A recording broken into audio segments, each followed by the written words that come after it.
And good evening, ladies and gentlemen, and welcome back. This is Northeast Cup online qualifiers. You guys are tuned in at round one of day three. We are yet back again with a lot of good teams today. And starting right off the bat, we have Team Eliminators battling out for the position into the next round with Team Doritos. With that, I have to also mention that these are the players who will be representing their state, Manipur. I am excited to be here. This is your cast Peachy, and along with me, I have Jenny and Crunchy. Hello, Jenny, and hello, Crunchy. How are you guys? I'm great. I'm great and all excited for watching ET versus Doritos over here. Doritos, I'm not sure, but ET, we all know it's one of the best teams in India as of right now because they defeated the ABM. I mean, ABM, they've been recognized as the best team in India right now, and ET has managed to ruin them in a tournament recently, right? So, yeah, let's watch. Let's watch ET slay and maybe chew the Doritos. Let's say, Crunchy. Well, this is definitely going to be a very interesting match because, as you said, like eliminators have really shown that they have stepped up recently because they have been beating teams left, right, center, and not just any team. It's like all of these top teams have been defeated by them at one point or the other. Mhm. So I do feel that it's going to be a very match from the eliminator side, but I'm not that sure of Doritos, as you guys said. So, I mean, it could be that Doritos may pull off something really magnificent, like really good gameplay from their side as well. So, Peachy, what do you think about that? Definitely, I really want to see what Doritos have in store for us today because I think this is going to be exciting. We have eliminators on the cards, we have Doritos as well. But before we move on to the draft, I have to remind you guys that this is the online qualifiers. That means the finals will be held at a LAN event and possibly in Assam. With that, only 10 teams will be there up at the LAN event. And so far, eight teams will be the eight teams representing their own state from Northeast, and two other teams that would be from the other states. That means it will be the rest of India. They will be fighting it out for a position into the finals. And this is today we have a match between Team Doritos and Team Eliminators. Your casters will be Team Jenny and Crunchy. Please take it away, guys. All right, moving on towards the draft, we can already see that they have banned a Khalid, Ling, and Grog from the side of Doritos. Well, I mean, Khalid these days as an EXP laner, he's got all the potential to initiate all the great ganks and setups. And starting from the early game itself, as soon as, especially after he gets a Thunderbolt, he's gonna go be a menace in the whole map, annoying everybody. You know, when you have a Khalid, you're gonna you're gonna win that exp lane because he's gonna rotate way faster than this his opponent in the exp lane. What's the Crunchy? Well, that's definitely true for most heroes, but there are answers to Khalid like Gatot Kach. Like you don't even need to technically rotate if you're playing Gatot Kach, since he can just jump all the way from the XP lane onto another part of the map, most likely the mid lane, of course, because I mean that's where that's up till where he can jump to. But I mean, if they have a turtle fight going on, he can reach there. He can make these rotations without even being there. So it's quite a threat to even have the Gatot Kach. But meanwhile, we see a Hylos ban coming out from the side of the eliminators because I think they want to make sure that the glorious pathway isn't there to disrupt their team lineup. What say, Mm-hmm. PG? I'm Jenny, by the way. All right, Oh, no sorry. problem. No problem, no problem. I relax, man. Yep. I totally agree. I mean, yep, our lot is a really great option as well, and they look like they are interested in picking our lot. But the fact is, they had the first pick. All right, they could have banned something like a Ruby or Phobias and logged at Khalid instead, but they want to trade a Zuxin over and Zuxin first pick. I don't know how wise is that, given the fact that they still have Phobias open. I mean, these days, these EXP laners are doing a really, they have a very important role at initiating. You want to have an EXP laner who's gonna be really good at initiating. So, um, and ET locked into the Ruby right away. I think that's a loss. That's a loss. Despite having the first pick, uh, benefit over here, they didn't make use of it. Well, that couldn't truly be said because the Zujin as well is quite a strong pick right now. But of course, I feel the Ruby would have been a better choice considering how strong she is right now, and since she also has that flex potential to go onto both the gold lane and the XP lane right now. It's quite marvelous to actually look at the meta considering that Ruby is also a valid gold lane pick. But it also Yep. seems the high limit coming from the Mm-hmm. eliminators. So yeah, Yep, I can barely hear you, Crunchy. I guess your voice is lagging. You might as well want to fix it. Again, Hayabusa, Sarar Moon. We have seen Sarar playing Hayabusa in various different tourneys these days, and he is really good at that. But well, I have to say, Doritos, you gotta bring something up. Okay, they got Edith. With that Inspire, Edith's probably going gold lane in that case. Lynch on that Alpha as the Hyper, where Crunchy Hypers, when you talk about Hypers here, we have Alpha on the blue side and red side we have Sarar on the Hayabusa. What do you think? Is that a good answer to Hayabusa?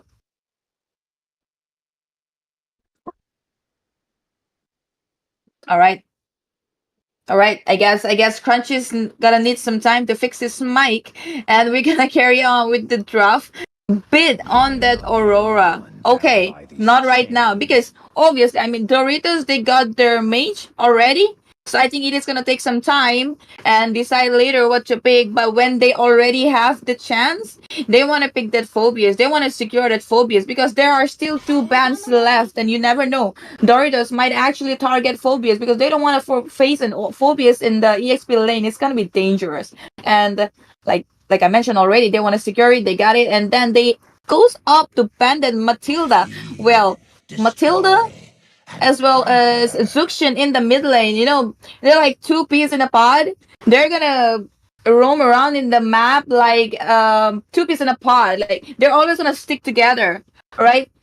Zuxian is gonna continuously use up her second skill to try and knock you up and throw you here and there, where Matilda is gonna provide her that mobility in case he gets stuck somewhere. So I think it's wise for them to pen out in Matilda, thinking that they might end up picking, given the fact that they already have the suction. Again, they have penned out that Jas. You know, he's got really good potential in slowing the enemies down as well as a lot of damage.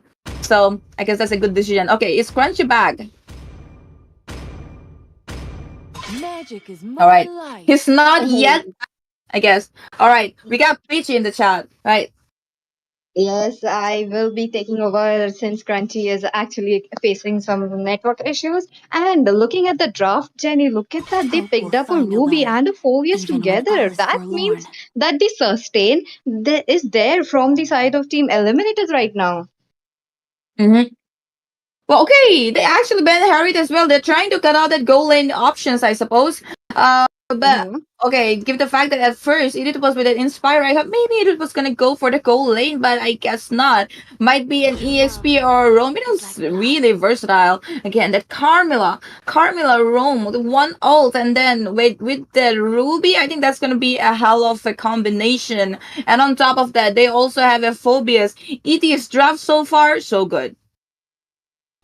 Do agree with you, Jenny. It is really looking very good. Art has picked up his Carmela. There has been few changes as well. Looking. Oh, I think Edith has replaced her Flicker yet again, and I really think that Edith should go into the EXP lane, Jenny. Yeah, I'm guessing so.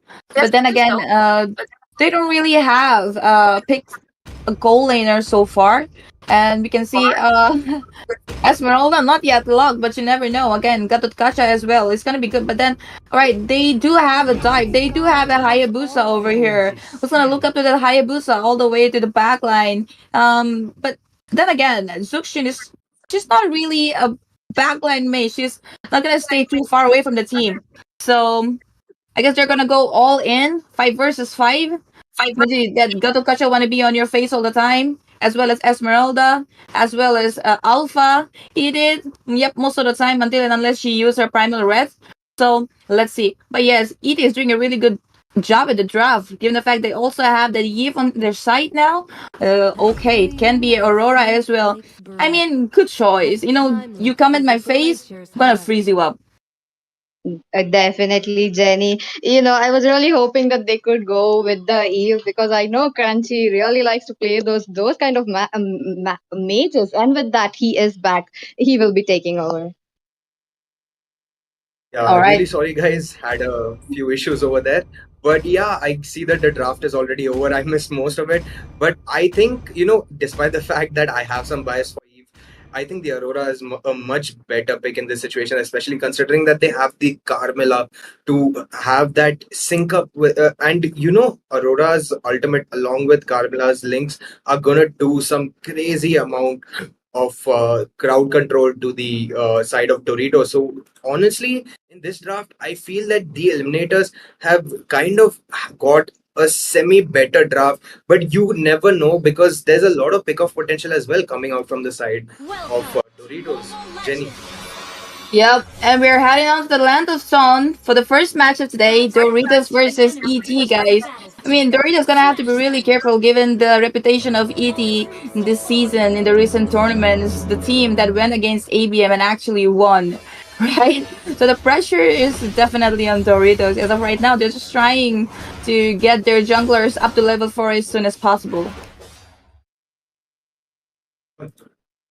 But I feel that there may be some invade potential coming in from the side of eliminators as well, but not exactly right now, but a while later because they do have the Phobius instead of the Esmeralda. So I think the Gadotka kind of sticking with his jungler is quite a good choice. Banana Sauce is making a really good choice with his rotation here. It's not a wise idea to stick with the gold laner or the XP laner, especially considering that it's an Edith versus Ruby. Pretty neutral lane can be managed. Hayabusa going in, jumping onto the Zujan. She's trying desperately with her lantern, but that will be the first blood taken right away by the side of the eliminators, Jenny.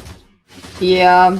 I mean, the eliminators, they're going to be fast. I mean, look at the hypers over here. Look at the junglers over here. Saranmun is already level 4 and past, while Lynch is still in level 3. He's not level 4 yet, and they're engaging. They're coming for kills. And look at that. Edie's got another kill already. So that's the difference. That's the difference.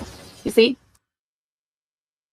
For sure, for sure. The funny thing is that all throughout these fights, Hayabusa has not yet used his Ogi Shadow Kill, so he still has the ultimate up ready. And meanwhile, we can see that Eliminators are already onto the XP lane gank, and that might just be another pick off, but not really yet. Esmeralda is quite tanky anyway. But Jenny, Mm-hmm. it seems that a fight might break out here. What do you think? Yep, Doritos, they're trying to set it up for Lynch over here, but he's not going up yet. Look at that. Seramus already using up a shadow kill to go on and take down Lynch, but manages to take down Banana instead. Lynch very low on HP, barely surviving there. I mean, maybe he's gonna manage this one, but Bid as well as Art, they're not giving up. They still want to secure that kill. Look at Art, look at that. Okay, he is like, okay, let him go for this time. Okay, meanwhile, that setup that Doritos tried to do actually didn't favor them at all and made a way for E.T. to take a free turtle. Again, they're not giving up. They're still trying to get more targets onto Banana Sauce. But also, they want to secure the red buff over there in the bottom lane. Legend going straight in for Lynch, gives zoning him away from the red buff so that Sarar can easily grab it. Again, Banana Sauce still trying, but Legend be like, no, I'm not gonna let anyone come near, and if you do, you're gonna end up dying. And that's exactly what just happened. Paprika out of the scene, eliminated, and the red buff has been taken down by Serar. Meanwhile, Conqual has also been taken down. Double kill over there by Bid and shutdown. Okay, finally a shutdown by Serar Moon. He's trying to overachieve over there, but not that's. Oh, look at that continuous jumps in coming in by Legend, taking them down one by one. Okay, Paprika. Is that Paprika chasing down Art? But Art be like, no, I'm Carmilla. You don't want to do that. Banana still not giving up. They actually need to like go back a little bit. Okay, that was Conquil taking down Art. That was not a really good place to recall, I suppose. And Conquil just figured that he's recalling over there, so let me take him down. It's just 1 HP. And that was honestly a really long fight coming out from both sides. I think that ET is just winning this because they have more brawl capabilities from their lineup in the early game. Kind of have to wait for the Edith to scale. I mean, if we're talking about the side of Dorito, but for eliminators, they already have a really brawl-worthy lineup. You can see that this Phobius is just not letting out. He's not letting anybody get any damage on him, even though he got jumped by two people. He still managed to survive it and waited for a counter gang from the Hayabusa. Meanwhile, the Carmilla manages to land her ultimate onto the Alpha Lynch, taken down. Art really low, but he will be able to go for a re-engage along with their jungler. This is such a good display of counter ganking and counter gang discipline coming out from the side of eliminators, Jenny. Yeah, I mean, this is eliminators you're going against. You're gonna have to be a little bit more systematic and careful and be up with the communication. Okay, there you go. They're melting down banana sauce over there. No, they don't care. They got all the potential as of right now. In the bottom lane, though, Serarmoon onto Paprika. Paprika, okay, that's Esmeralda. Given the fact that you have Esmeralda, luckily he wasn't able to take you down as of right now. But in the mid lane, look at that. They're trying to pressurize that mid lane first tier turret, right? And as soon as they get it, the map's gonna open up. Oh, he's Seramun is still on to Paprika. I still want to get that kill over there in the bottom lane, but I guess you just be happy with the turret as of now. They got the objective. Well, sure, but I think they should try and put pressure onto this topside turret as well. I mean, when we're talking about eliminators, because they are not exactly fully won that lane yet, and there's been very little action over there. So probably that should be their next course of action. If we're seeing eliminators, they kind of seem to be leaning towards a topside rotation as well right now, Jenny. Yeah. You know, it is going all over. Look at Crisis. He's so far away from his team and he doesn't care. Okay, Crisis. Oh, they have already taken down Banana Sauce. They're home. Again, oh, Sarar Moon has taken down. Okay, toasted bread. Oh my god. I mean, this is going to be really hard for Doritos to try and find a way that one window where we could be like, okay, now we can improve, now we can get back into the game. It's going to be really hard for them because ET is slain already.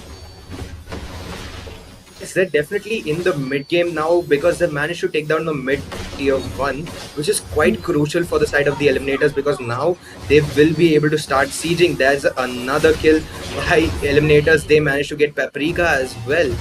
Two people down for the side of Doritos, and it wasn't even a team fight, it was just a pick of really well layered CC coming out from the side of eliminators, Jenny. Yeah, they're going straight in for that inhibitor and killing spree. Okay, killing spree by Legend over there. I mean, 309. This guy is undefeated, as well as Crisis, as well as Bid. So far, the kills are like 2 into 2 to 18, and there's 10,000 gold difference in 7 minutes. They have not managed to take hold over the map even a little bit. They have lost their towers as well. In the top lane, we can see that gold lane Legend versus Toasted Bread, and there's backup coming in from Bid. A little bit of freeze, and maybe they'll be able to take down Toasted Bread as well. They're melting everybody down already. And then there's the Serrar one. I think he just got shut down by I guess I missed that. He got shut down once, but then the whole time he's been snowballing. Yup, and you can see the dominance just judging from Serar Moon's movements. He just does not care about how Doritos might pick him off here. Even Legend going in really deep. They know that they have a huge lead. It's already 10k gold difference that they have. So I don't think that Dorito stands much of a chance till they exploit these minor mistakes coming out from the side of the eliminators. But you can Yeah, there you see go. when you look Killing at the spree. items right now that Edith has finally gotten that Thunderbolt, so some amount of damage could come out from her. But meanwhile, there's a lot of items. There's 3 items coming from each member of ET. Meanwhile, you can see on the top side, Edith gets taken down. Just when she manages to get some items in, they're already making sure that she stays in her lane. She stays underfarmed and not ready for these major team fights that are about to break out soon, Jenny. Yeah, actually, ET won the draft already, given the fact that they did. I mean, Doritos had the first pick. They were in the blue side, and they prioritized Zuxian instead of Ruby, instead of Phobias. So obviously, ET, you give them their picks. You give that Ruby to Crisis. Man, that's a very bad idea. I mean, look at that Crisis. He's still not down. He still has his HP. He's still going away. Okay, finally, they manages to take Crisis down, but at the cost of what? Unstoppable Sarar Moon taking down Banana Sauce, and they're gonna be able to push that inhibitor turret down. Yeah, it was definitely a misposition, but it was one that the eliminators managed to take really good advantage of. It was like this is a good example of a mistake that's converted into an opportunity. Eliminators really find these kinds of plays all across the map, and that's what really differentiates them from the other teams. Even if they are making these small errors, they're able to find the silver lining, and that's exactly what might happen here on the top side. They're really going at this inhibitor. They want it down, but it might they don't have as much siege potential as the side of Doritos has, Jenny. Yeah, that was a good ultimate coming in from Lynch though, and they managed to take down Sarah Moon as of right now. The Lord is still up there, and it doesn't look like they're going. They don't even want to take the Lord. They're trying to pressurize. They're trying to force push and end the game right now and right here. But well, Doritos, they're trying their best to defend as of right now. But look at that. The top lane inhibitor will be taken down as well. Crunchy, do you think that they will be going back and disengage and maybe try and take the Lord? Like, meanwhile, monster kill by Bit on Esmeralda. That was a really unnecessary jump over there. Well, I think Esmeralda answered the question for you, because at this point, the only good option is to let Sarar Moon take the Lord, or they could also end the game. Looking at this crazy engage coming in here, Ruby managed to use the Don't Run Wolf King, and Crisis is just jumping all over. He has a lot of damage right now, and the minions are already in the base. It could be an end right here. Legend with the phobias jumping all around. Sarah Moon has literally ditched the Lord at this point. He's just going to jump in on Lynch and takes him down. Ogi Shadowkill used it up on Woo! Zujin as well. She goes down, and this could be a really easy game. And for the side of eliminators, this has been quite the snowball, but there is some resistance. The base will not be able to resist that damage from those minions though, and it goes right down. What a game coming in from the side of the eliminators. Yep, definitely. I mean, that was not gonna lie. That was completely one sided. They won the draft and then they won the early game. Sarar Moon was level 4, while Lynch was level 3. And then they got the first blood, and then they went up, and well, Doritos actually, given the fact that that ET is a really good team, they should have let ET try and engage first, expand their skills, and maybe they could have retaliated. But no, they tried to set up in the bottom lane when they already know that Serar was leading, and they ended up losing that gang, which gave Serar a free turtle. And right after the turtle, they came up to the red buff. They stole their jungle, and then on and on and on and on. They were dying one after the other. They could have, tried to, okay, let them do what they're doing. Let them, take the advantage of their gold as of now, and maybe we can disengage a little bit, go back, try and get our gold and come back, and then try to take a fight, then try to make some setup. But that didn't happen. They played into the hands of ED. They got played into the hands of ED. ED shoot them like exactly like Doritos. Yes, the eliminators engages were pretty conclusive in the sense that they always managed to get something out of them. Meanwhile, Doritos were not really able to do anything with their gangs throughout the entire game. I feel they could have played more towards the counter engage side, but since they failed to do that and they kind of went for the wrong priorities in this game, that's probably why they didn't fail to leverage their comp. And it's fine, mistakes happen, and there are always second chances. And unfortunately, this was just not a good day for Team Doritos.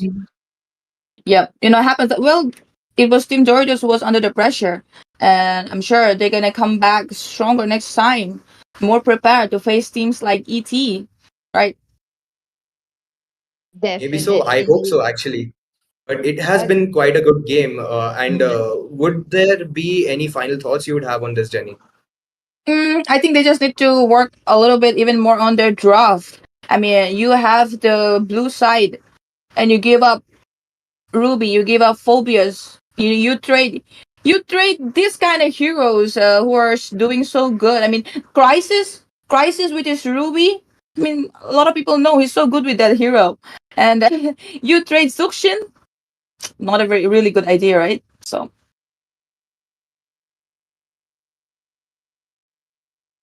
Well, oh, that was definitely it for today, guys. I think Jenny would like to sign off yep. along with me. Oh no, she will be back. We will be taking a short break, and we will be back with the match too as soon as possible.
Messing with my head again. You had your heart set on me, but these feels they come and go, and they come so easily. Tell me what it is about you that I can't forget, but you're breaking down my walls again just to set me free. Why do I, baby, why do I love the way you always leave me? Why do I, baby, why do I love the touch but never love the feeling? Why do I, baby, why do I love the way you always leave me? Why do I, baby, why do I love the touch but never love the feeling?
come and show it. Tell me what you feel in your heart and your soul. There's nothing I would take for granted. With me, we'll make it through. Takes two hearts to fix heartbreak. We grew apart, I made a mistake, but I'll try to make it up to you, my darling. Ooh. I wanna be a real one day. Heaven leaves me up from under. Wishing I could be somehow stronger now, So I can find a way out of pain inside me. Never be afraid of the fate that finds me. wish that I could be stronger, so I can be a real one day.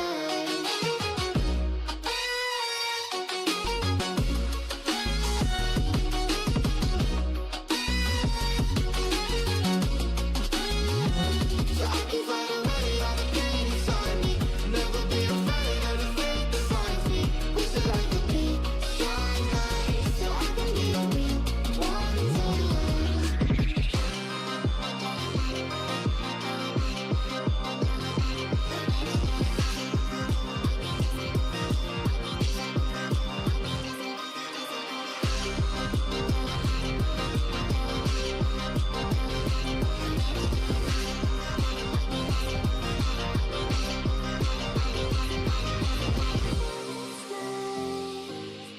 Sweet goodbyes, I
won't cry,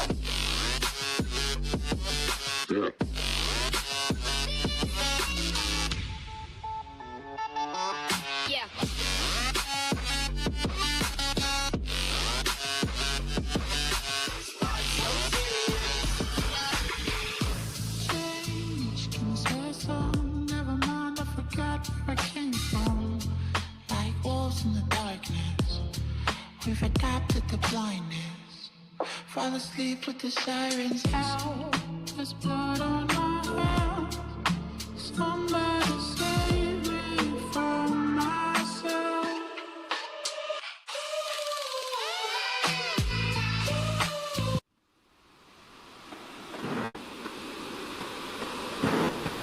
Hello and welcome back. That was a hell of a first match. We saw the ET slay Doritos and chew up some Doritos from the packets. Again, we're here with the second match, and that's gonna be five great gamers versus Daku Sena. And before we move on towards the second match, I want you guys to install Mobile Legends 5 versus 5 and participate in the giveaway that we're going to be hosting really soon. And the second match will be casted by Peachy and Crunchy.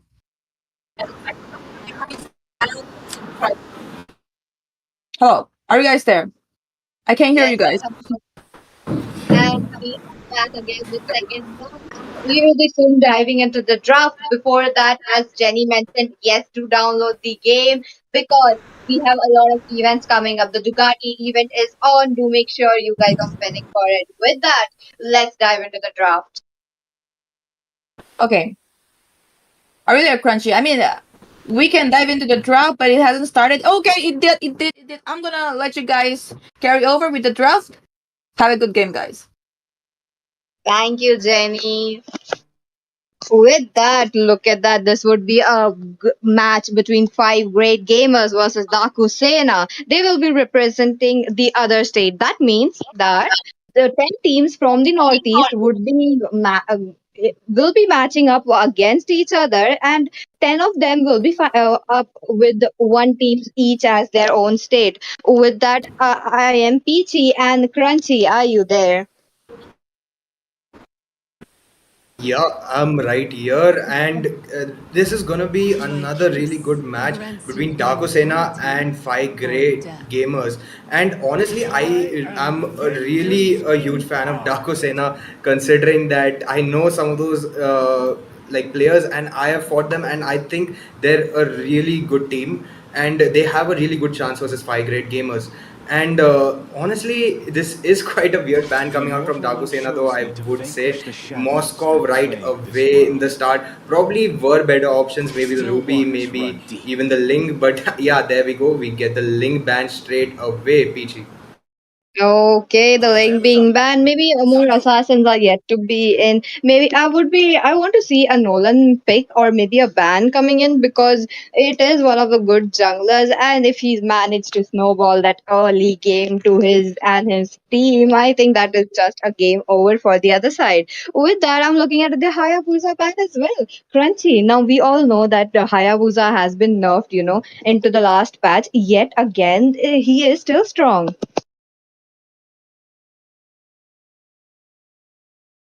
The hunt begins. And with that, Team Dakusera have proceeded ahead with banning yet again another hero. That would be none other than a fighter. This is the assassin meta we are talking about. So the fighters are prioritized, the mages are prioritized, and then there we go.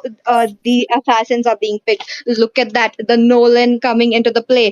Team five great gamers, no hesitation, they picked up a Khalid, and on the other hand, even a Nolan has been picked up. This is what I wanted to see today, Crunchy.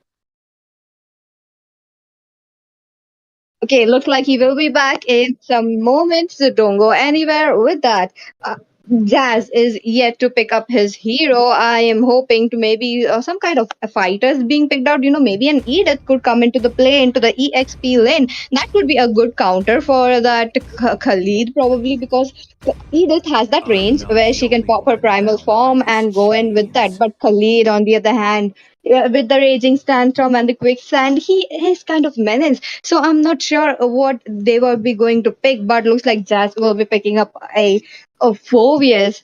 The EXP fight. I have to say that Khalid has that upper hand. He can finish up the minions quicker and he can actually rotate. But Phobius, he has to. He I will place him on the second rank when clearing minions. So that is one of the things that we might be able to see. But Team 5 Great Gamers, they proceed ahead with a Aurora and a Matilda. This is a good combo coming in.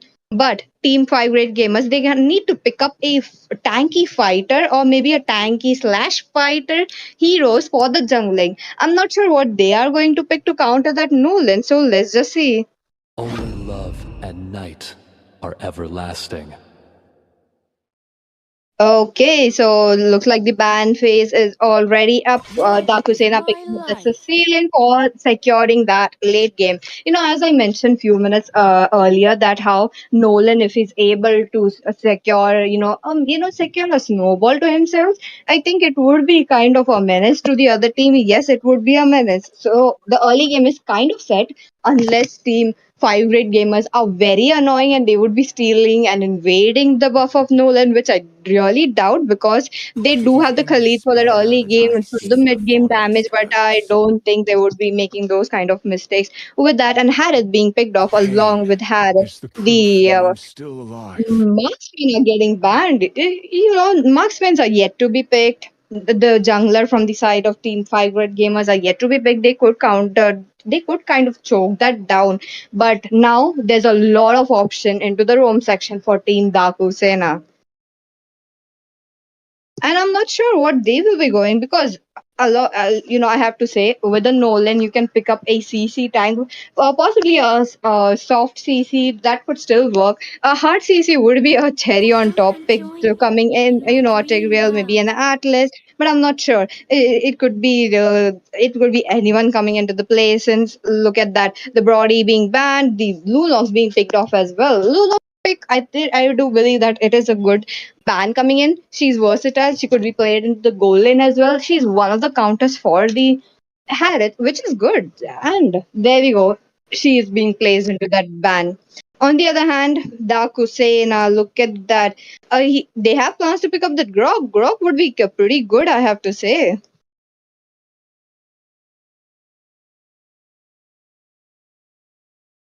Okay. They might go in or they might not. A Jawhead coming into the play, it looks like they are eyeing that single pickup and Hayatsu picking up that Jawhead. He wants that single kind of pickup coming in. So maybe he's kind of going with that. But I'm really not sure about the synergy with Sicilian because Sicilian he needs a little kind of a revision and the protection from his tank. That is what team Dakusena are lacking right now, but it could be covered if Jawhead is not very aggressive like Jonathan yesterday. So that's the thing. So on the other hand, Team 5 Great Gamers, they are showing a lot of options up. They managed to pick up a carry along with a Xbog into the jungle. Now, my question being is, will Xbog snowball the game? Because it is quite hard against a Nolan, I have to say. So, uh, okay, so looks like that would be the case. And with that, I think I am joined by Jenny. Hello, Jenny. Yeah, the thing is, I thought they were really gonna pick that Grog, and I would be really excited to see a Grog gameplay as a roamer or as a Uh-huh. EX. Okay, I think that one shot kill would also be an add up to the whole draft. I really like the fact, the way they're drafting. They got a Nolan on the jungle. He's the fastest jungler as of right now, and they also got that Phobias in the EXP. We'll get some really good initiations, I suppose. For the late game, they also have the Sicilian. Very well balanced and well calculated draft, I have to say. Again, on at the same time, the 5GG, 5 Great Gamer, they have a Khalid in the EXP lane. Very fast rotation, really good initiative as well. And they also have the Matilda in case he gets stuck somewhere, that Matilda can get him out of there. Also, Nolan, they got that Aurora. For Nolan to dive in, Oh, you have to be a little bit careful. They got the freeze with that Aurora. Her freeze wins. He can get frozen anytime. So I have to say, both the teams actually did a pretty decent job in the draft. But yeah, I'm not sure. I mean, Xborg can really annoy Phobias, I suppose, but I'm not sure how good Xborg will be. I really like the jungler pick of Nolan from the side of. Correct me. that they from Nolan pick is from Dakusena, and there will be Team 5 Great Gamers who are on their blue side. Yep. And we're in the land of Dawn, and we're about to see who's gonna. I mean, draft looks good both sides, but at the end, it's all gonna come up to the rotation, the synchronization, and communication. So let's see. I guess Crunch is back. Oh, I think so, but let's just proceed. Look at that. Nolan already fast clearing his minions up, but I have to say that the Suraga armor of Xbox, will it be safe into the hands when the Nolan comes up to his face?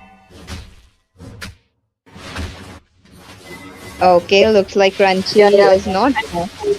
I guess I thought he was back because okay, never mind. Okay, Crunchy, you can come back later and have a look at the bottom lane. Looks like Phobius is dominating Khalid in the bottom in the EXP again. Have a look at Nolan. He's on level 4 already. Meanwhile, Praz is still in level 3. You know, that's what I said when the fastest jungler, when I mentioned the fastest jungler. Nolan already. Okay, look at that. Look at that. What the hell? It's just not even 2 minutes into the game and he's popping off Firaga armors. This is what I wanted to say, you know. I don't think Expo will be ever safe alone. Yeah, they did do a great job at securing that Khalid in the EXP, but then again, Mm-hmm. they didn't come up with a better answer for the Nolan export in the early game. I don't think he's gonna be able to do much. He's still on level 3. I mean, your jungler is in level 3 when the opponent jungler is already in the level 4 and he's dealing a lot of damage and roaming all around the map. Not a good start. Definitely not a good start for Xbox. Jenny, did you see how Zogai was actually following up the Xbox with his rotation? He's just making sure that the Xbox won't be getting those farm. But fortunately, the Xbox retribution hit onto that creep and did not miss. So he got that level 4. And the aggression coming in from Team Daku Sena already. That minion steal from Jawhead and Cecile, and they are just not leaving it up. And with that, the turtle is spawned. Yeah, look at their positioning. They are so set up for the turtle. They got the minion wave. They did, very great wave management. And then the positioning for the turtle, again in the mid lane, they're looking up to pick up a fight over there. They might actually get Sorcerer down, but the passive pops in and Sorcerer survives. Again, looks like they will be trying and invading that purple buff, and that's a pause. Pause coming in. Okay. Quite not sure, but the looks like the match is resumed. The blue buff in jeopardy. It is a show for the Nolan. Yep. They took it right. I think so. They definitely, because I really don't think that that Xbox is having up. But let's just see that quite in some time. But the top lane, Nolan has been taking those buffs. There has not have been any first blood yet, despite the 3 minute mark. But That's an ejector. That's an ejector on Matilda over there, and he is down as well as Carry in the top. They took out the gold laner as well as the roamer. It could be Sorcerer's turn. Sorcerer, bro, you need to back up. You don't go alone to defend against 4 people over there with that much of dive capacity. Oh, that was a mistake. Why would you even do that? I think Aurora wanted that kind of play where we see the South Indian heroes Yeah. when we tried Bro everything. thinks, But she made bro thinks it's Bahubali, but he's not. He got taken down. yes, definitely. And another one, look at that. The Praga armor being popped as well. The circling eagle into the play. Yep, Cycling Eagle did go into the play, but Haitatsu did manage to escape still. I mean, they don't have the potential as of right now to win again, so they're gonna have to play really passive, given the fact that they barely have early game potential as of right now, and Pras is in level 5, while Zogai, opponent jungler, is in level 8. So you're gonna have to play really passive and maybe work out a little bit on your wave management and try and farm from the minion wave only, because they're not even letting you get your purple buff. They're invading continuously, and also they're just setting up their next turtle. This is how you actually play when you have a Nolan in your team. You're just making sure that he would be invading. You're making the way for him. Look at the Jawhead, look at the Sicilian as well. They are always there for the backup. That is how the play is being made from the side of Team Daku Sena right now. But on the other hand, they are just making sure how the Xbox won't be snowballing the game as well. Look at that. He can go in alone. He can come back. He does not need the help. Oh, look at that. I mean, just like that. The blink of an eye, his armor is gone. That's what I said. Like, is that a really good answer? I don't think so. No, they got the top lane. They're not pressuring up the mid lane. It's just Osama over there. Osama been lagging. Oh my god! Again, they're trying to pressurize the bottom lane, and the moment this guy calls off Retri Gap comes in, he's gonna die. I mean, they have enough CC we could get Khalid down. Although he's trying. There are some backup coming, but up to no avail. Oh, that was such a close call for the guiding lights to hit, but unfortunately he was taken down. Another fight coming in. Yep. They're just dying one by one. And like I said, they should be playing really passive and try and get some items, try and get some gold, hold into the game. But they're not doing that. Okay, because again, even Dakusena, they're just pressurizing into there. They're trying to look at that in the bottom lane. It could be Cosmetric versus Jazz over there. Yam Rajush. Oh wait, hold on. What is that? Yam Resolution. Oh my god, am I even right? That is very, very big the username, but it looks like they are just farming up quite well. That just Yep. one freeze onto that jawhead was able to take down him. But on the other hand, they got their first kill, so I think this is kind of a win situation for them. But yet again, they are lacking on that goal that they need. The Mm. Xbox has been annoyed very, very much right from the minute one. I have to say, Jenny, and with that, the turtle has been taken off. They are just showing no mercy to them, and again, look at that. Yep. They don't let him, they're choking them. And the five great gamers are actually choking. That's another kill. Sorcerer just popped his passive, but one bit enough to survive so many of them. And yeah, you can hear my cooker in the background. No worries, Jenny, but I hope something delicious is cooking up. And let's just come into the game. The aggression, they just made sure that the Clint would be farming as well. He's already 201. We are right now at the 7 minute mark with a score of 1 for 6. I think they might be able to get the game as well because Team Dakusena, they have shown that earlier aggression and dominance that they need. And wait a minute, look at that. Yeah, that ejector. I mean, that ejector. Again, I just mentioned my pressure cooker. The Dakusena, They're cooking 5GG like my pressure cooker is cooking rice, man. Definitely. Those ejector plays are right on. They're just making sure that the enemies would be flying. I'm definitely looking at a South Indian movie right now.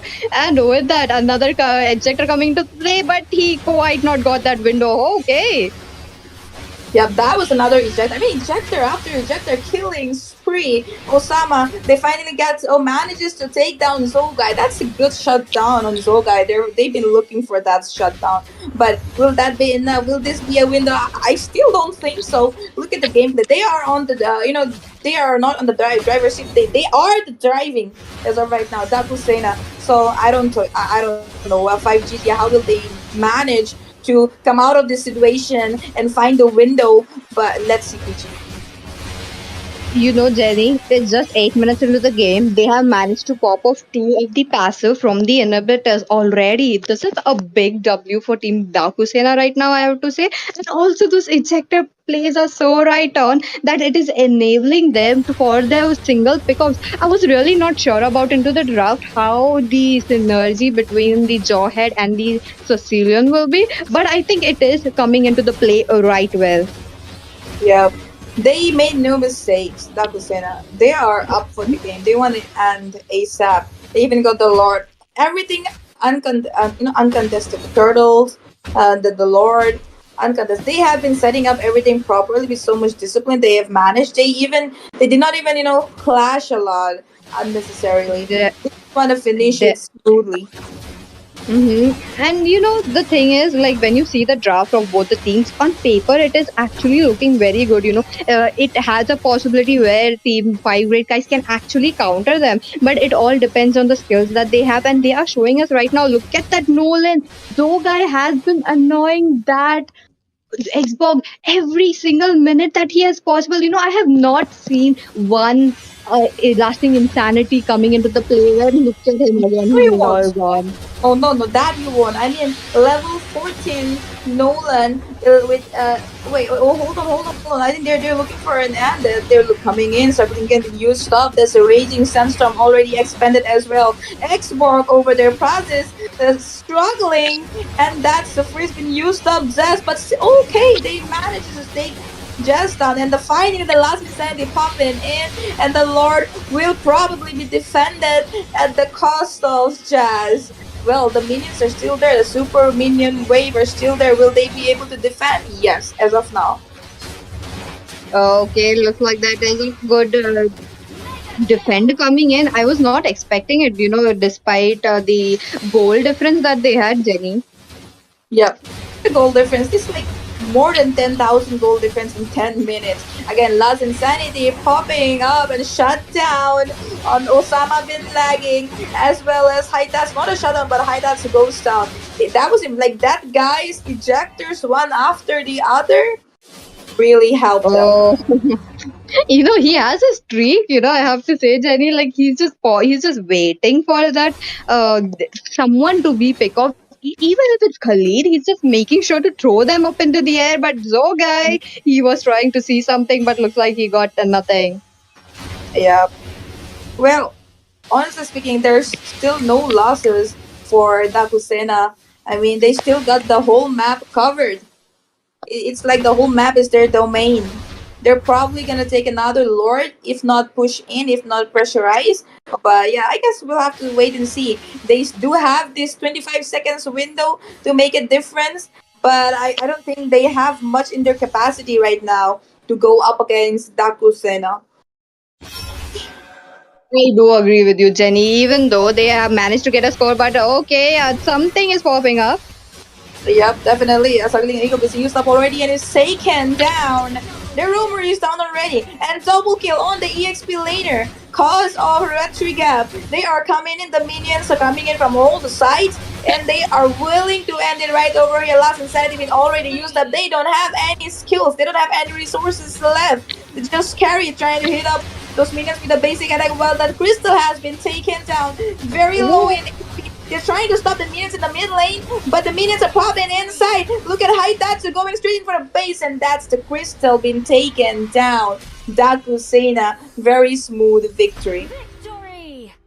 Oh my god, what a gameplay coming in. They made sure to take down the crystal without a lot. That was highly unexpected. And yet again, that one cannon minion was a lifesaver for Team Dakusena. Unfortunately, the whole team was so focused on to the bot side of fight. So they actually managed to not see the minions pouring in. And with that, congratulations to Team Dakusena for picking up the win.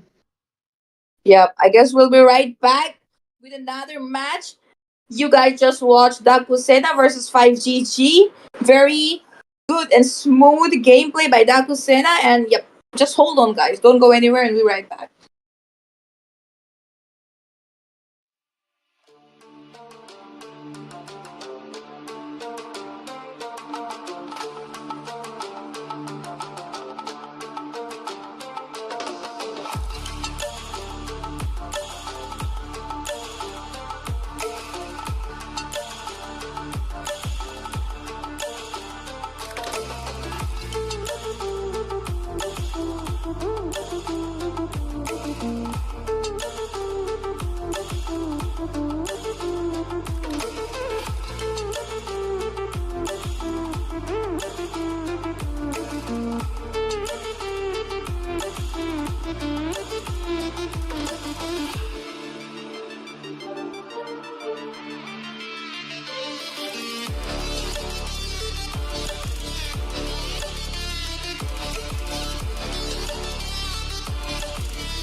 do I love the touch but never love the feeling? Why do I, baby, why do I love the way you always leave me? Why do I, baby, why do I love the touch but never love the feeling?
and show it. Tell me what you feel in your heart.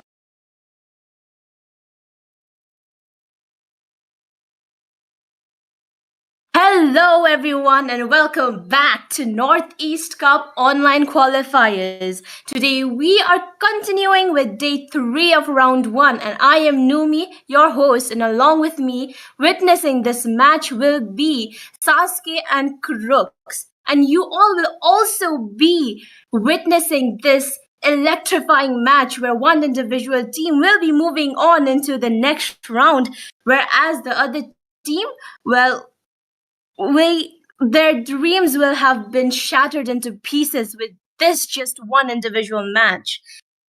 Each team competing in today's matchup is going to personify their home state, and these matchups will reshape which team stands as tall as the best in their region.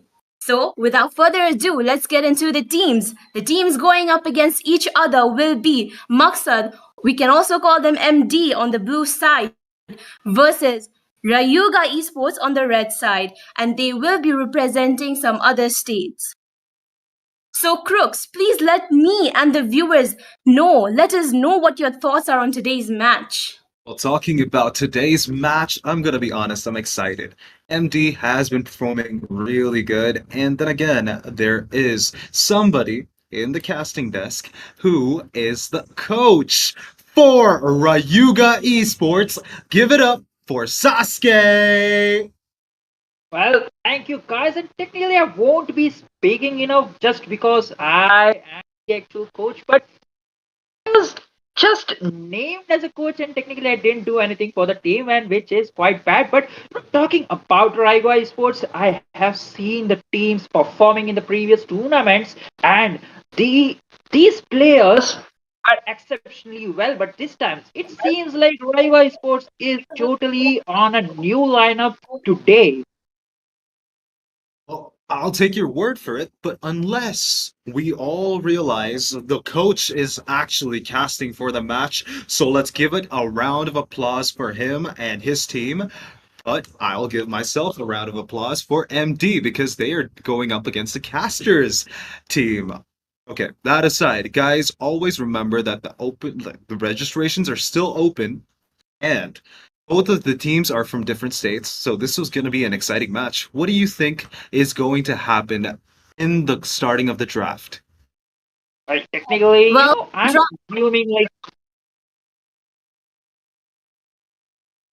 Well, the draft has already begun, so please do not miss out on the action as you can download Mobile Legends 5v5 now. The game link will be down in the description below, so please do not miss out on the action as the draft has already begun. Sasuke and Crooks, you both can take it on from here.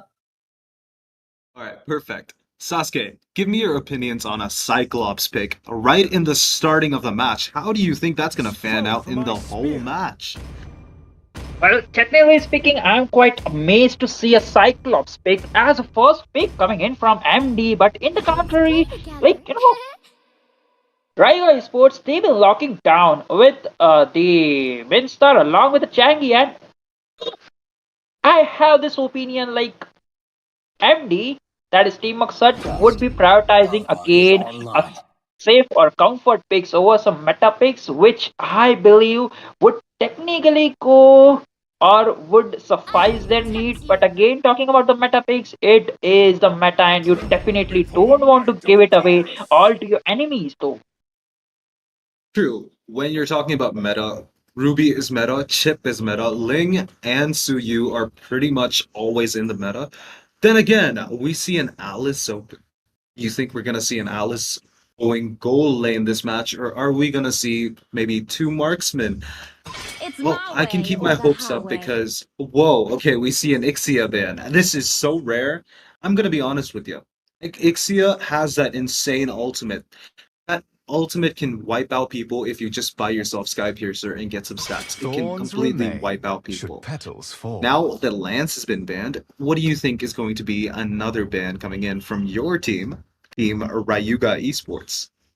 Well, technically, I believe like they would be choking down an EXP lane or maybe a gold laner because Team MD they are yet to pick the two heroes for both of the side lanes. And looking at that, Phobius just being banned out. And technically speaking, Phobius is quite a good ban because there talking about the EXP meta right away, there is the Phobias along with Khalid and Edith and Terizla. These four are just two dominating heroes in the EXP lane, creating havoc and nuisance to the enemy jungler if they just decided to invade. And invading is quite possible with those heroes. And I have to say, like the Phobias is just too tanky in the mid to late game of the phases because his ultimate technically doesn't have the cooldown, but once it gets connected, he's unstoppable. He's an NBA star. Talking about NBA star, there's another NBA star who's pretty good at taking down objectives and also taking the buff from the enemy when they go to the EXP lane. That's Jawhead. We saw him last game. The ejector gameplay was insane. A Sylvana in the jungle and a Hanabi with the Lolita. This is going to be an easy late game. Will Ryuga Esports counter that with their beautiful Claude pick, or are they go? Are wait? Are we seeing a Cho jungler? Well, Chocolate technically, Chan is going Cho jungle. you know, technically it too comes in handy with a tanky build, I assume. So with Joe on a tank build, I assume like that EXP Midstar will be the damage dealer. So I mean, it either way comes in handy because you got this Minotaur for the team CC and to engage, and then you got the Minstar ultimate to pair it up with the Minotaur, and then out of nowhere there is Joe popping down the back liners and just making his way through the enemy team, just lurking around and making sure he gets the back line. And in terms of damage, you got the Changi. When the two of the frontliners are just making their moves, you just need to ult and make sure you deal ton amount of damage. And there is Leslie just to make sure he gets the escaping enemies with the sniping abilities. While talking about sniping abilities, Chang'e also has an insane range on the ultimate, making her a good sniper too. And again, we are back in the land of Dawn for this exciting match between MD and our Ryuga Esports.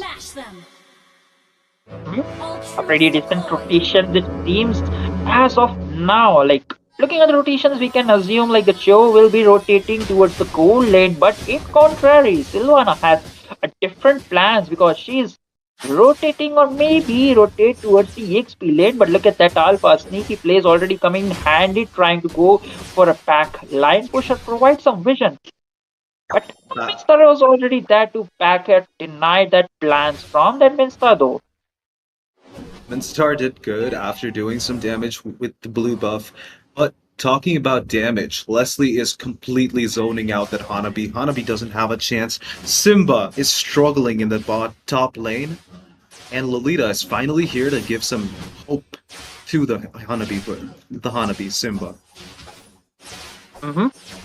Look at that. Sneaky plays coming in from Leslie. She's already zoning out and making sure he hits that Hanabi, making sure she is forced to retreat. And look at that Joe, already down level 4 and making his way towards the back line. Is looking for the way. The way of dragon might connect, but there is the shield. Age is being popped up from Hanabi. Things looking dire, but look at that chocolate Chan. He is so persistent, looking for the first blood. There is the backup from Silvan ultimate being popped out, and there is the first blood as Joe goes down. The backup from Lolita is already there, the 3 for 2, but this time first blood in the hands of MD.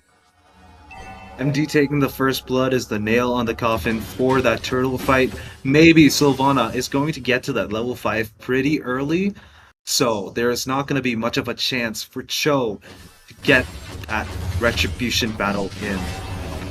Oh, look at that. And over-engage and the damage from Leslie is on point. But look at that. Means Noto just barely escaping in dire nick amount of HP flicker being popped up from both Leslie along with the Minotaur. So there is a huge resources up. And in the bot lane, the turtle is up and Chocolate Chan Along with that, I don't know what to say, but along with Changi, making sure they get the first turtle or use resources out. But in the top lane, Sylvana definitely using his ultimate, making sure he gets the kill. There is the Lolita for the backup, but it will be Leslie playing it safe and dealing a nick or tiny damage. But even tiny damage makes a huge damage eventually. But look at that, 1v3 situation in the top lane.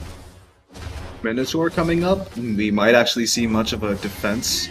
In the patch notes, of course, we see that the exterior towers, the tier 1 towers, actually give healing now if you guys vote for it. And Minotaur actually engaging in with the low HP gets the kill onto the Lolita without any risk on her part. And the Mincetar coming in with the King's Calling completely decimates the Hanabi, and the Leslie's ultimate secures the kill onto the Cyclops. That was one-sided, even though Leslie was the one taking everything in the starting of that team fight.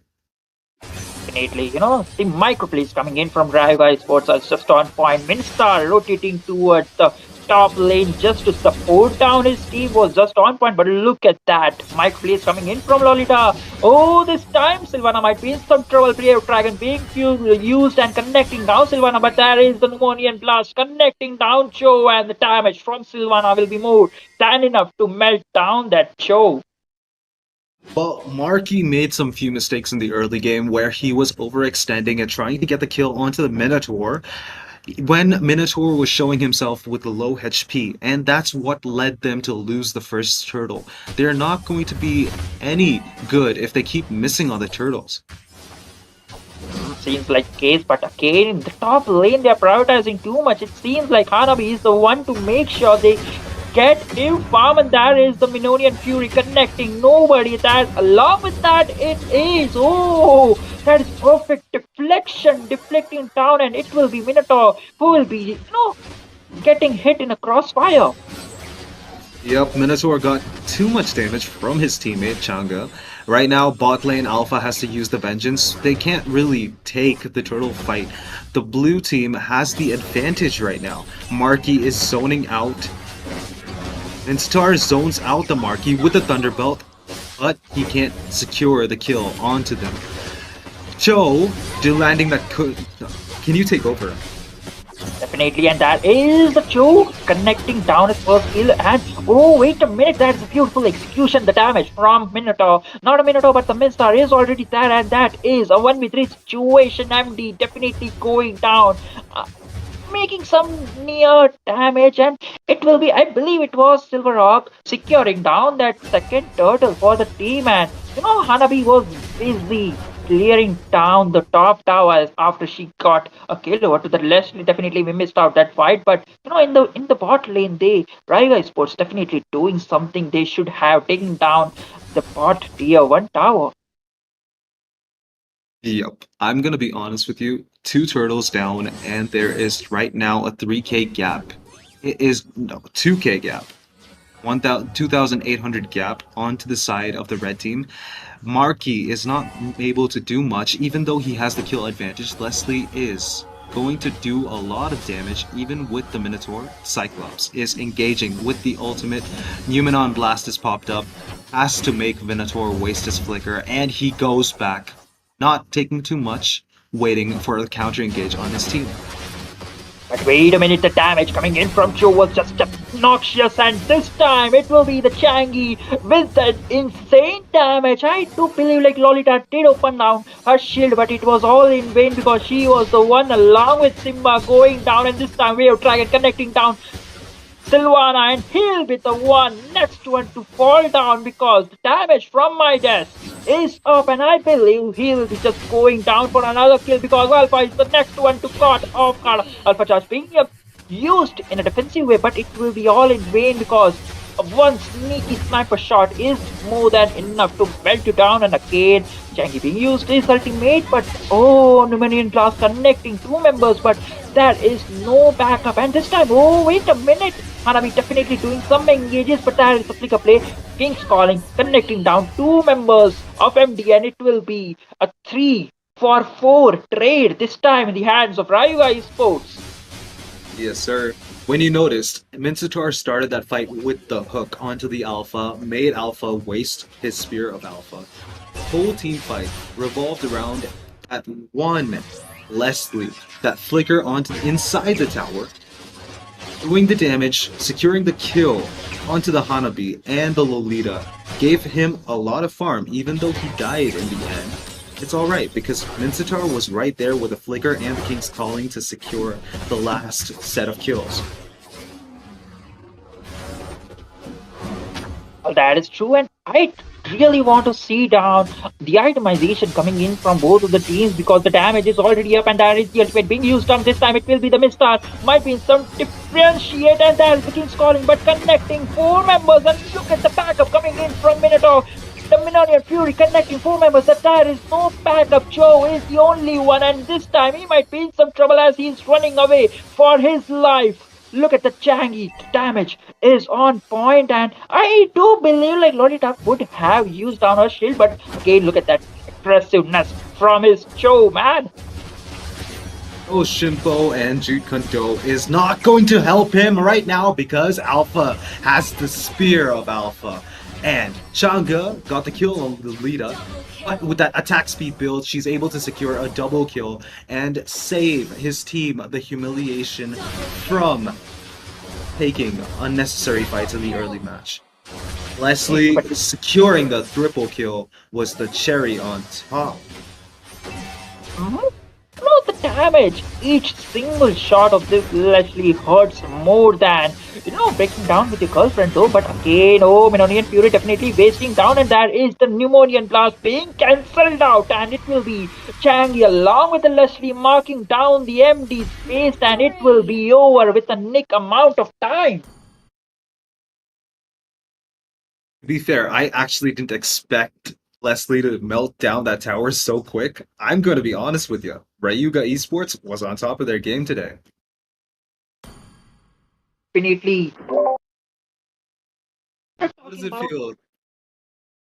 How does it feel to be the proud coach of Ryuga Esports right now, Sasuke?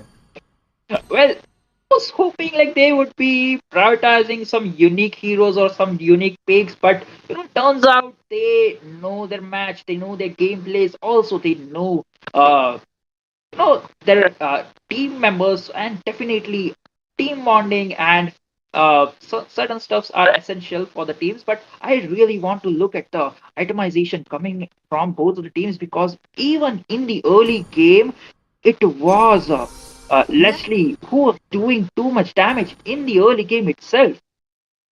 Very much. I'm going to be honest with you. Hanabi didn't stand a chance. That was impressive gameplay from Minotaur and Hanabi. Minotaur and Leslie, I mean. Then again, Lolita's shield gets countered by Minotaur. We didn't see that happening much this time, but it's all alright because Ryuga Esports was there to secure the win and secure the title. Well, that is absolutely true. And Numi, do you have anything to cover it up or spice it up for the viewers?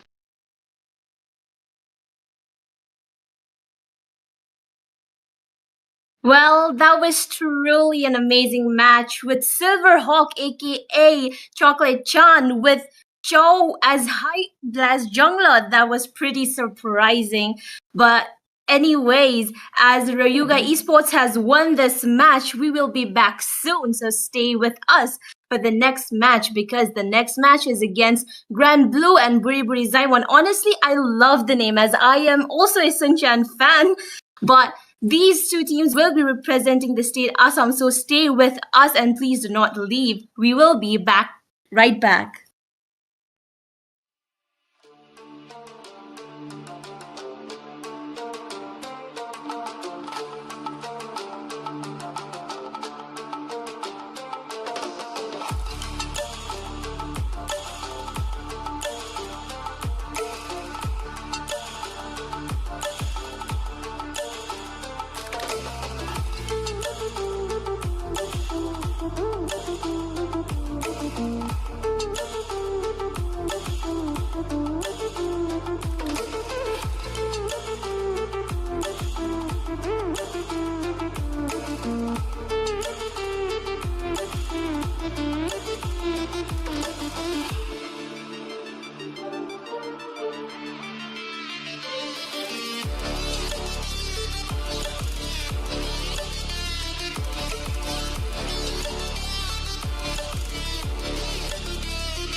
Messing with my head again. You had your heart set on me, but these feels they come and go, and they come so easily. Tell me what it is about you that I can't forget, but you're breaking down my walls again just to set me free. Why do I, baby, why do I love the way you always leave me? Why do I, baby, why do I love the touch but never love the feeling? Why do I, baby, why do I love the way you always leave me? Why do I, baby, why do I love the touch but never love the feeling?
When the night is done, I just overthink every little thing, everything you said.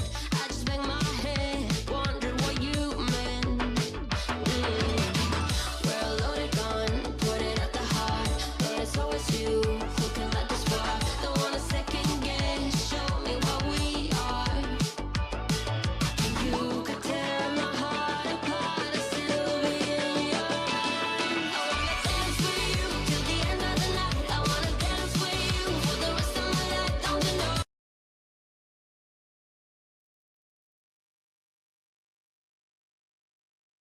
Well, another evening, another chance to witness an amazing game. Ladies and gentlemen, welcome back. Northeast Cup, where the stage is set up. Where the stage is set up, and onto the my blue side it will be Team Blue Grand taking on Buri Buri Simon on the right side. I'm the host Sasuke, as you all know, and my partner Naruto is somewhere lost in the grass or village. I don't know, Sasuke! probably. Nande. Well, I mean, technically, Crucifix, I was about to introduce you. You don't have to scream my name. I'm right here. I'm present here. I can hear you well. I can see you well.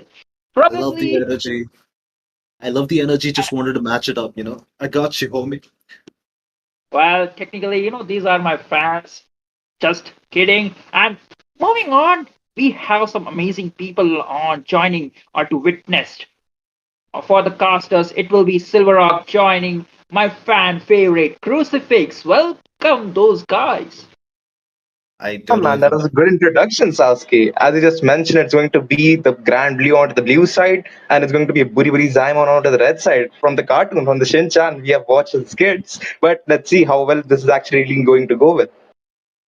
Well, to be Absolutely. And I have some questions for you guys prepared because I hadn't seen either of the teams play before. So what are your thoughts? Like, what would be the possible bans, crucifix? Well, I'm not gonna lie, I have no idea. I'm just gonna say Grand Blue, One Piece thing, a theme, I guess. They paid the no, this is totally a lie. I'm just making it up just because I want some interaction in the audience. But it's just that Grand Blue might have actually pulled some strings to be in the blue side. What do you guys think? I know I'm stupid. I know I'm actually making it up. Just saying. Well, that is some Yep. quite amazing speculations coming in from you. So, Silver Rock, what do you think? Like, which team would you vouch for based on the names itself? Well, actually, from the red side, the team Buri Buri Jam on that name actually just brights up a spark, man. Like, we just watched Shinchan as kids, and that guy was actually really brutal. Like, just making all those stuff happening against, like, the action coming and the quantum robot. But let's see, the first ban from the blue side, the Grand Blue, they decided to ban out the Minseta. I'm actually just making up stuff because you know what? Minseta is the first ban. Come on, like, you don't actually just make up a reason because of why you ban a Minseta as the first ban. Definitely. And moving on to draft phase, I hereby respect Custer's takeaway as the draft is probably going on right now. Yes, sir. We can see an Edith getting banned. Like we witnessed yesterday, Leo told us that Edith is one of the make or break heroes. Mincetar on the gold lane EXP lane has so much value with the King's Calling. It is immensely helpful in every team fight. And again, Alice, another very stable gold lane pick. It's not a mid lane pick anymore. Silverhawk, can you believe Alice is not a mid lane hero anymore? Well, actually, that's true because of the buff, the mana, so that it actually really works good on the gold lane. I mean, all you need to build is just those core items for yourself, and you can just join the team fight. Like that's all you actually have to do with. And about the Ruby ban, it's actually a good ban for the side of Team Buri Buri Zaimon, along with the Ed, as you just mentioned. I'm actually just predicting some assassin bans because they just left to go with, like the Haya, like the Ling or the Suyo. They're not even getting feared by that. Well, more than everything in the jungle, it's the gold lane that matters the most. Ruby, Alice are dangerous for any marksman players because last match was one of the few matches that I've seen two marksmen being picked on the gold lane. It's just either one marksman or maybe no marksman at all coming in the gold lane. Right now, I was happy to see that one game of relief where I could actually breathe and watch two marksmen take it off. Leslie and Hanabi talking about marksmen, complete opposite side of the map, but we have people like Phobius and Damus fighting it off like crazy lunatics, not even giving each other 1 second to breathe. Phobius is one of those people who gets banned. Yeah, that is right. And about the phobias, like on the EXP side, leaning against every single hero, like after just unlocks his fourth level, then the Infernal Pursuit just pops again and again, just fulfilling his HP back after every team fight. So that's a good ban from the side of Team Grand Blue. And along with the chip has been banned from Buri Buri Zaimon, so that actually leaves the first pick into the hands of Grand Blue. Let's see what they actually want to go with, the comfort picks or actually like the meta picks like a Haya or like a Ling or a Suyo, because the Suyo is still open now. If they want to, they could actually go with it. Wait, is Suyu actually allowed in the tournament? Because last I checked, no, that was a different tournament. Suyu was disabled, but we are not allowed to see a Suyu in the match. Never mind. Northeast Cup Suyu is open. We can see that insane gameplay, but instead we see a Khalid coming in. A Frito mention in the chat, guys. Come on, Frito deserves it. Much love, Frito. Back to you, Silverhawk. Definitely, that Fleur deserves that goat tag for that good gameplay of that Khalid you just mentioned, Cruz, and that just speaks for a first pick from the side of Team Grand Blue. That actually leaves a lot of heroes open to the Buri Buri Zaimon to pick up. That's going to be probably a backfire to them because there's a lot of heroes open. Like I'm actually guessing like a Aurora or a Zas kind of thingy right now, but let's see they want to go with a Guttoad, just leaning against that Khalid onto the EXP side or like a Roamer along with the Valentina, so that whatever the utility heroes they go with, that Valentina is just going to steal every single ultimate. But probably like she might get confused like which ultimate should I steal if they go for more utility heroes. Well, to be fair, Raging Sandstorm is one of the ultimates that you can copy for a little bit of a, let's say, oomph in a team fight. But there are better ultimates like Carmilla's and everything that Valentina could copy with the IMU and completely Always on the negate way. people. But that's not going to be happening because we see a Matilda getting picked, and maybe we're going to see a flying swan dance from Odette and Matilda as a combination. Nope, that's not going to happen. It's just going to be Last Insanity. I thought we were going to have some real good music and stuff. Eh, it's just a mad dude screaming and setting things on fire. It's all right. I thought like your mood actually just went down because that guy didn't actually pick a Odette for themselves. But it's going to be Xbox onto the jungler. Let's see how the team Buriburi Simon actually just counters that Xbox, because all I think right now they actually might want to go for a fight a jungle to just lane against, like just fight off that Xbox, or like assassin to just melt down that mage or the marksman. But I would actually prefer Alpha against that Xbox to just melt down that Firaga armor and get the kill over to him, True because they love also have a Gato. is Like like if blood. the Xbox loses his Firaga armor, I do think so that Gato is just going to ult him when he doesn't have the Firaga armor on him, and that could actually might be a great choice to counter Xbox. But Find regardless of that, you we are going in to my see a dream Carmel as you life. just said, Crucifix. A Carmilla, I expected that on Grand Blue side. I'm not gonna sit here and expect a Valentina and a Carmilla. Wait, does that actually work? A Last Insanity and a Curse of Blood. Do you think that's gonna decimate people? Because to be fair, Last Insanity, I'm not really sure if it has magic scaling, but it might actually do a bunch of damage. Yep.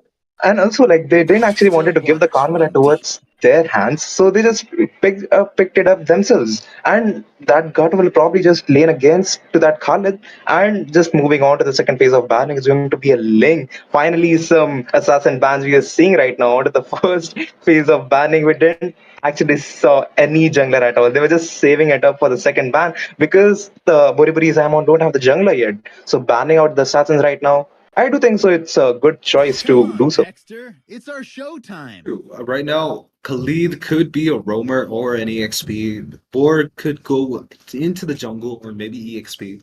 So it's not confirmed yet. So right now, Buri Zaimon actually have a little bit of that leeway to understand what the enemy, Grand Blue, is going to pick as the jungler or maybe the roam. And again, I don't know why they picked Carmilla, because that would have been beneficial if the enemies picked him.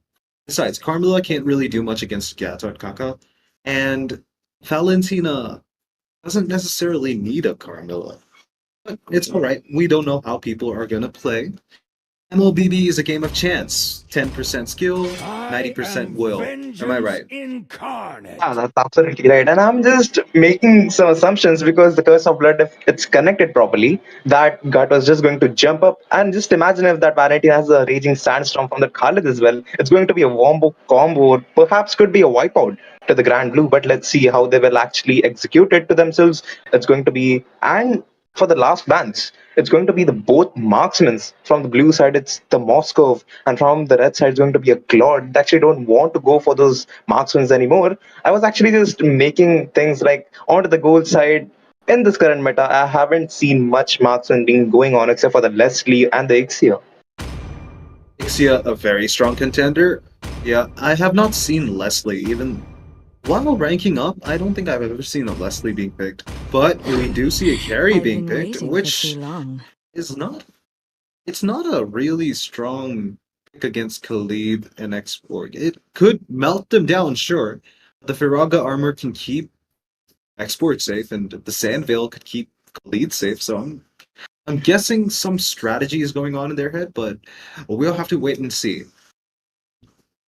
Yep, that's right. And I was just making some predictions about that Aurora, and it will be completed if they want to just go for that Aurora to just counter that Valentina or that carry to just gank them up in the early game, so they won't have the lead game comp onto themselves. And also they have an X-Pop to them to just make sure the zoning goes really well, because the Matilda is not actually enough to just zone them out. That Guard Toad along with the Carmela will just go for every single Where objective like there's the Turtle and the light, Lord. there are And there also goes the I'm shadows. super shy, just goes with the Nathan and the Rakti on that Louis.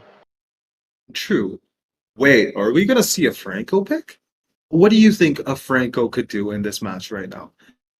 Nope, Well, we're they not. actually have two, I mean, two tanky heroes for themselves. They will actually go for the Franco. I doubt that it's going to work because they have a Xbox to just melt the frontliners, as far as I know. But well, not actually. It's going to be a Franco. It's going to be Leo mod along with the IG, and that guy actually has a Leo picking up a Leo mod. Wait. Now that Leomord is picked, an Angela would have been a good pick too, because either way, both teams could have had supports. Matilda on the blue side, or like Grand Blue, and Buri Zaman with an Angela instead of Carmilla. But, well, Carmilla does provide a way more value than an Angela in terms of having team fight potential with the Gatot, Valentina, and the Leomord.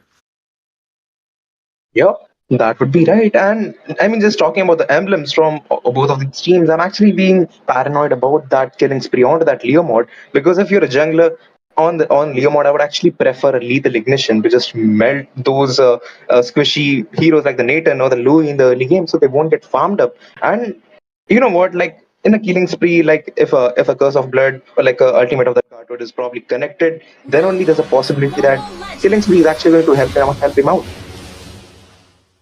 Yep, guys, and we're back in the Land of Dawn, going for another really exciting match.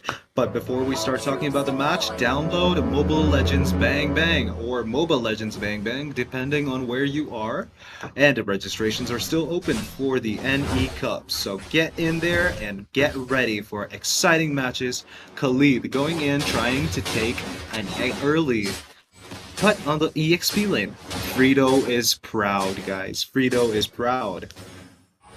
I actually like how you hype up the whole thing about that Fredo, but meanwhile, onto the bot side, that Nathan will probably just face the wrath of that Carmela along with that Valentina. It's going to be 1v3 situation, but they're not actually going to reveal themselves this early. But Leomord was actually just facing some early invasions towards his own red buff, or like the green creep towards near that red buff. But meanwhile, that Valentina is still back in the mid game. I mean, sorry, the mid lane, so that the Louis along with the Matilda so could actually just rotate onto the bot side, but still it won't be enough because that look at the position and the rotation of that Carmilla. Carmilla is actually rotating to the bot lane to give some leeway for Carry to actually do something. But talking about that, Lu Yi, Khalid, and Matilda were on Leo's back.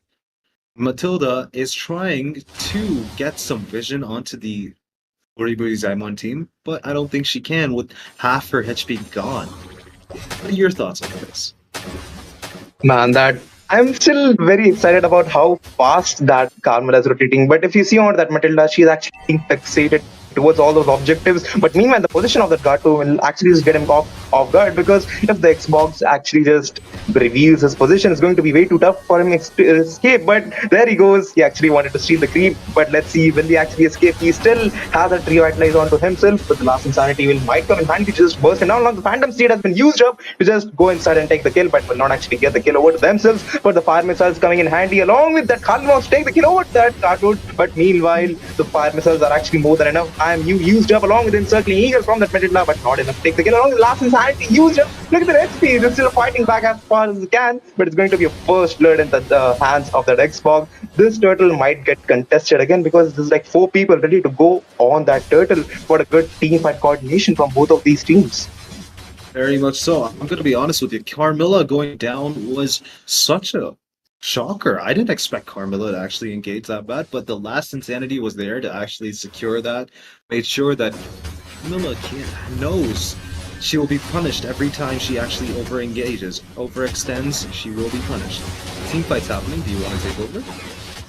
Well, actually, that look at the position of that Khalid. He is doing his work really well. He actually wants to zone him out. Now, the rating Sandstorm works in a really bad way, but meanwhile, this turtle might get perfectly retribution or that Xbox. They just might just go for the zoning.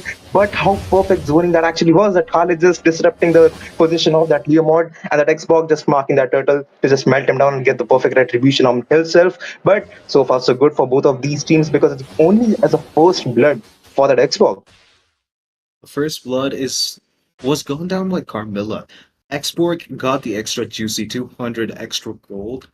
And I would say he is on a better side because right now we see that they got the turtle and everything is going good because there is not much of a team fight going on. I wish we could see the itemization Matilda is popping her ultimate onto the Carmilla, but has to disengage. Will get engaged by Valentina, who won't be able to do that much onto her, but she's fine. It's all in a day's work for support.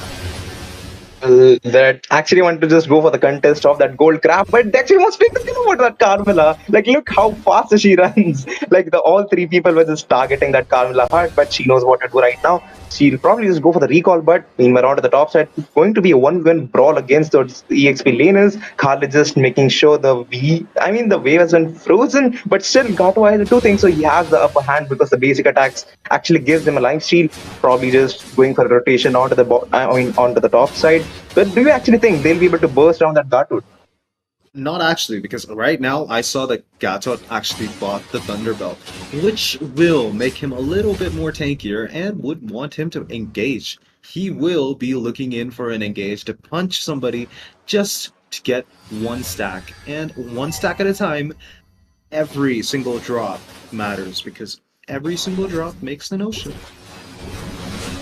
Oh, but look at that Phantom Seed has been used up. What is Louis forced to use the flicker along with encircling Eagle from that IMQ? But again, it's going to be a payback given to them. But that Khalid actually wants to go for the redemption after taking the kill over to that Leomord, but still not enough damage to do so. The Valentina actually wants to take the kill over. The Speedy Light wheels over to that. The Curse of Blood connected over two people. So the turtle actually going into the hands of them. That Khalid actually wants to zone them out along with the retribution from the Xbox. Just actually takes the kill. Kato just wants to give a lot of backup to his team, but this turtle, that retribution plays from that Xbox definitely secured the turtle for himself because that Leomord was almost on his way to just steal that turtle. But that Khalid, look at that. How much damage is he actually dealing with this one?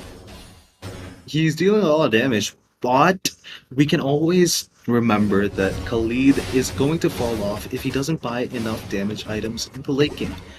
So, talking about damage, Xborg on point. He's always there to make sure that they don't lose out on objectives. Right now, when you saw that Leomord was overextending on top lane, Xborg was making sure that his mindset is all about getting the objectives and pushing his team to the victory. Top lane gets cut again by the Khalid, and we see not much of a rotation because both Carmilla and Matilda are waiting in their respective pushes, hoping they can catch people off guard when they're rotating. Yep. And also that Valentine actually wants to steal that ultimate from the Raging Sandstorm from that Khalid. But if you just see onto the both of those marksmen, they're trying to keep up their farm really well, just avoiding all the team fights and focus on their own farm so that in the late game they would shine really brightly. But onto the top, on the mid side, it could be a possible gank, but no, they actually just want to resist over there. That Liam already with his red buff, ready to gank on that Nathan, just trying to just look at those 3-man rotations from both of these teams, encircling Eagle along with the guiding wings used up, along with that Raging Sandstorm actually wants to take the kill. Entropy from that Nathan used up to deal a ton amount of damage along with the Phantom Steel used up. Insanity just dealing a lot of damage to them. Speedy Light will just carry actually just wants to go back, just zoning inside the turret. That Phantom Seed along with the Phantom Storm was actually not enough to take the kill, but he still wants to go inside. But that damage and the range wasn't enough because if the momentum would have actually hit that Louis or that Nathan, I don't think so. They were probably dead because the guiding wings were the only thing they just survived the whole team fight. Yep, talking about team fight, that team fight made Liu Yi waste her flicker. That's going to be a very, very bad thing when it comes to the turtle fight. Because if she gets caught again, and if Matilda is not there to guide him, but actually, Entropy used up from the plate and just burst down the turtle along with the encircling Eagle to just melt down that. But the flicker used up from the Valentine on the perfect time. Actually, just want to just go for the divergent plays, but the Louis result is still there on the Valentina. The Gato just swapped the lanes. The carry just focused onto that split pushes so that she could get a lot of farm. Like the divergent play has been used up, but not actually just enough to go for a gank. But that side could possibly go for a good gank, but the Matilda still doesn't have the encircling Eagle onto her. True. I'm gonna be honest with you. 3 turtles down and Xborg is looking fat as hell. Khalid might be in trouble if that carry is able to free hit him every single time.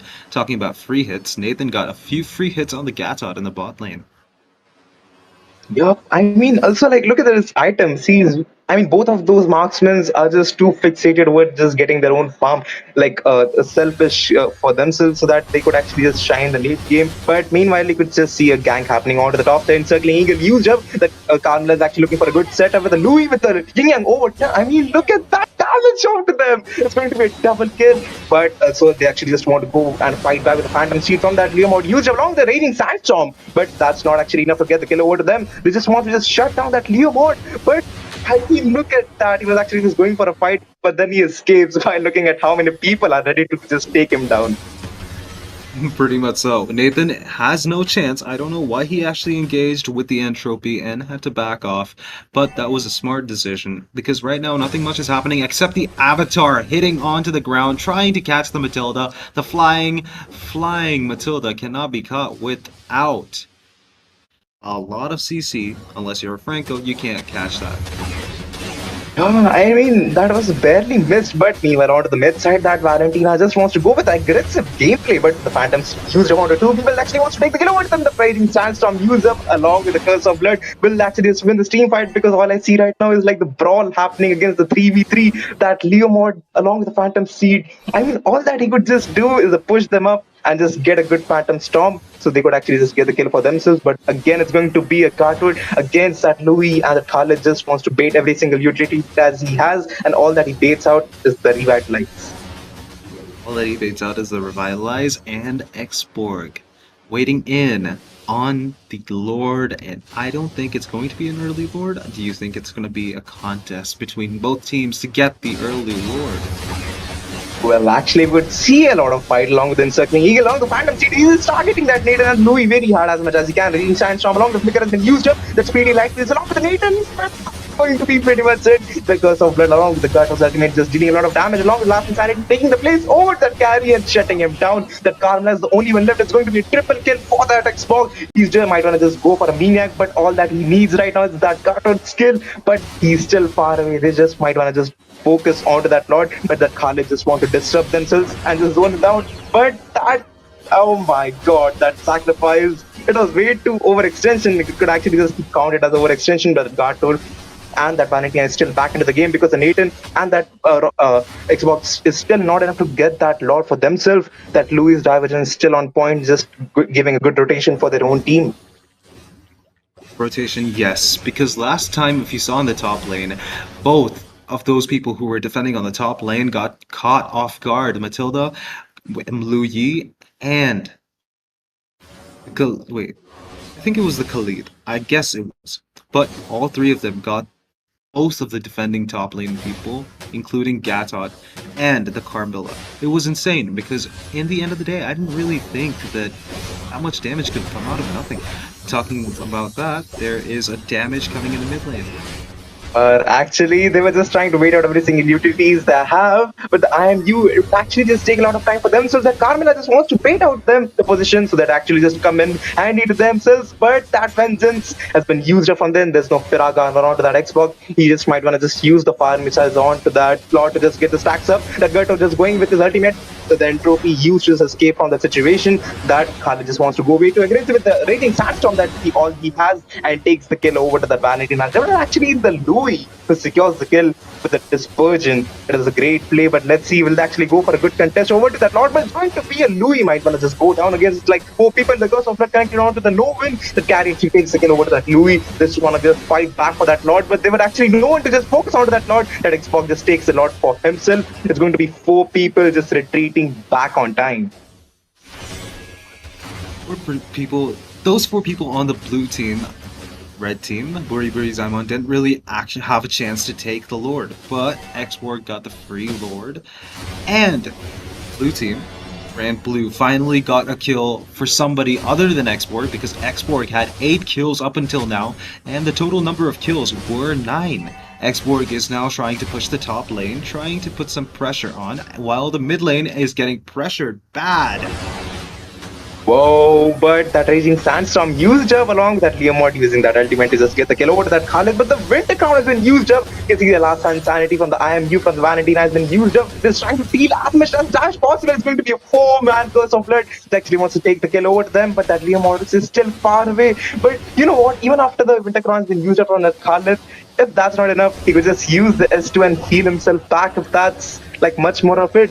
But the slot probably just defensive. It's been defended by the carry, the speedy light fields that all she was actually wondering for, and all the farm she has. It's going to be Gato just going for ultimate, but it's going to be the guiding wings just helping that Louis right on time. That Sparrow's guiding wings were literally on point, man. I'm gonna be honest with you. I've never seen a Matilda play aggressive and passive at the same time, if that makes any sense. She's able to give vision, but also be that deciding factor in most team fights. I'm not gonna say all, but most team fights. She has more presence than Carmilla herself, even with the ultimate. I'm actually excited to see this. Well, they could might wanna just go for a gank, but that Leomord every single time whenever he sees someone, he's just forced to use that ultimate. Like he wants to get that kill really badly. The raging sandstorm used up to get a good setup. It's going to be 4 people just going inside with encircling. He gets used up to just give them a good CC. But that Carmel actually wants to look for a good curse of blood because that's going to be a game changer. Because if it's going to be a 4 or 3 man or like a 5 man curse of blood connections, I do think so. It's going to be a wipeout for Grand Prix. Yep. Oh, talking about that, when you told me in the drafting phase, if Carmilla actually lands a 5-man, Gatot 5-man Curse of Blood, Gatot launches the Avatar of Guardian, and everyone comes in, this is going to be an easy wipeout. I'm gonna be honest with you, I'm expecting that, but you can always notice, no, we noticed how Nathan took the red buff out of the hands of Leomord. This is going to set him back a little bit because when you look at the map, like when you look at the levels and everything, Leomord is still level 14, and if he wants to have a chance with the Luminous Lord, he needs to get that level 15 before Xborg can whittle it down to 19, 10% HP. Yeah, because after getting the level 15, it actually increases the power and the damage of the retribution as well. And he could just work it well with that momentum that he has. But it's going to be that Khaled's actually want to go for the zoning that all he has. It's going to be the after from that gutter just used up. And Xbox secures a lot for himself along with the Vengeance and that Revitalize used up along the Raging Sandstorm. But it's going to be another Raging Sandstorm from the Khaled. The payback to them is going to be legendary for that Xbox. He actually wants to take the kill over to the last Insanity used up absolutely nowhere, but never actually got the kill over to them. Mr. Code actually went down as a good sacrifice, actually, in terms of stealing that Lord, but the Hyper, the Leo mod, was still not present in the team fight. He was actually just getting bullied by that Khalid. He was actually meant to just zone that Leo mod. Leomord got zoned out so bad. I'm sorry to see this, but Gatot got taken down by the Khalid. Khalid did a really good job taking care of the backline, and then he charged on to somebody that had low HP. Top lane tier 2 goes down. Carmilla is going to get engaged. No, she's trying to go for an engage, but it's not going to happen. But then, when we noticed Valentina took the Nathan, that would have been a good trade. A Gatot for a Nathan. But Lord was down and they can't really do much right now. Yep, that is right. Raging Sandstorm used up, so he actually does another Raging Sandstorm for the next 30 seconds. That Lord could actually just come. But you know what? That gut, I mean, the Louis is still present in the team fight for a good dispersion because that's what we're gonna see right now. That carry with the speedy right leaves, she's just trying to bait out every single thing from themselves. That Khalid along to find them see, and the after they was used up every single thing they have on the board. It's going to be Curse of Blood used up onto 2 people. Will actually get a good comeback for themselves. The Lord has been down because they're trying to fight back as much as they can. But the basic attacks from that Nathan actually gets the kill over to them. It's going to be a double kill for that Xbox. His immortality is still on there onto him. Even if he dies, it's going to be a good play for himself. It's going to be flickering sound, Raging Sandstorm from the Kali to take the kill over to that carry, but it wasn't enough. But that cargo will actually just go down in the immortality, but still it's not enough tankiness to just melt and just drain every single damage that he takes. That carry has given up because even after he just and takes the fight, she knows it's going to be a game over for her. Yep. Well, it's alright, because even if Carrie did jump in and try to kill somebody, it's not going to work out, and that's totally fine. Sometimes we just need to give up when you really don't have much that you can do. It's alright, don't stress yourself, take a deep breath, have some water, and relax. And on that note, stay hydrated, guys, because you really need that water in your system. Well, I would like to just talk about the itemization of both of these teams. And like, look at that Nathan. He knows that Carry is actually just, along with that Leo mod, is going to melt down that Nate in the early game. So his third item, look at that, is going to be a Wind of Nature. And that was a good call for that Nathan because he was actually isolated for the first 4 minutes. True, but then again, Carry does damage on the true damage side. I don't think Wind of Nature is going to do much, if that makes any sense.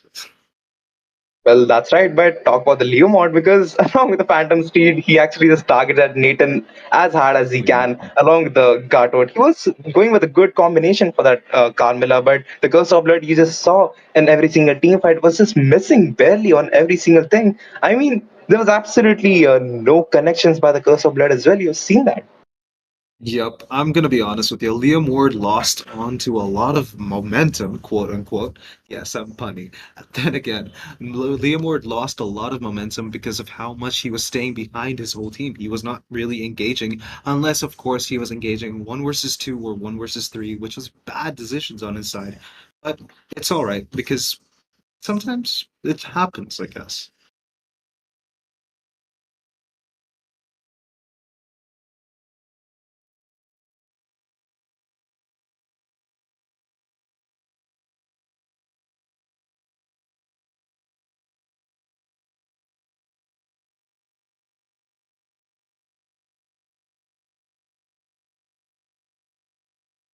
Sasuke, I think you're muted.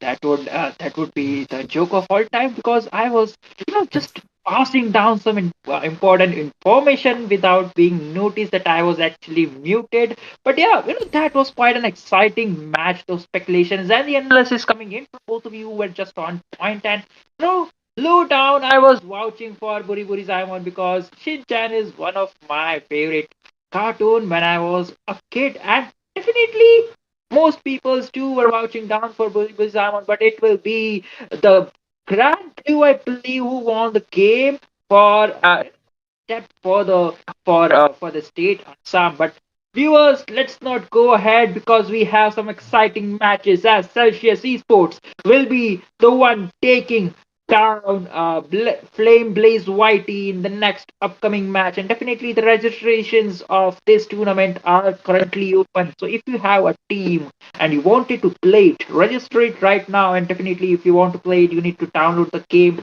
Download the game Mobile Legends 5v5 from the Play Store right now.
Messing with my head again. You had your heart set on me, but these feels they come and go, and they come so easily.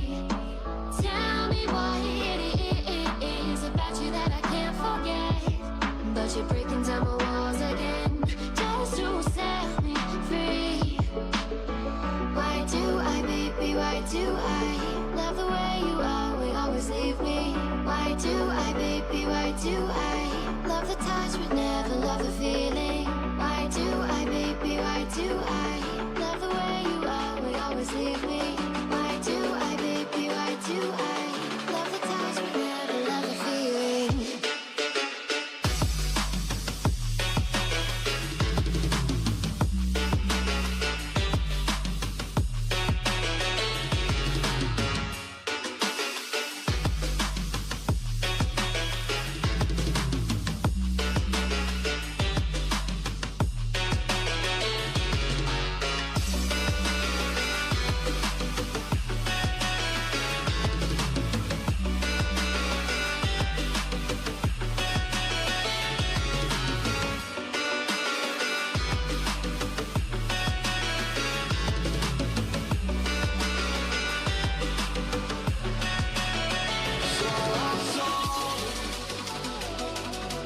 You might have to see enough of this. I promise that I'm facing my problems. If I'm falling too fast, will you catch me? Will you catch me before I crash?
come and show it. Tell me what you feel in your heart and your soul. There's nothing I would take for granted. With me, we'll make it through. Takes two hearts to fix heartbreak. We grew apart, I made a mistake, but I'll try to make it up to you, my darling. Ooh. Yeah, I wanna be a real one day. Heaven leaves me up from under. Wishing I could be somehow stronger now, So I can fight away all the pain inside me. Never be afraid of the fate that finds me. wish that I could be stronger, so I can be a real one day.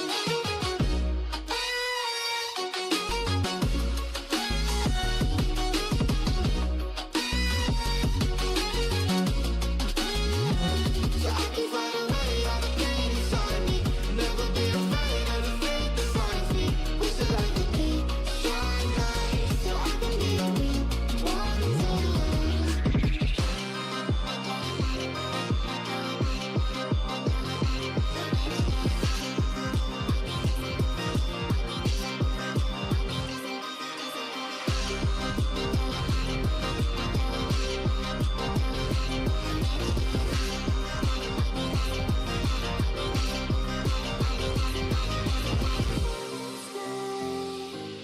Sweet goodbyes. I won't cry.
Change, can you say a song? Never mind, I forgot where I came from. Like wolves in the darkness, we've adapted to blindness. Fall asleep with the sirens out. There's blood on my hands. Somebody save me from myself.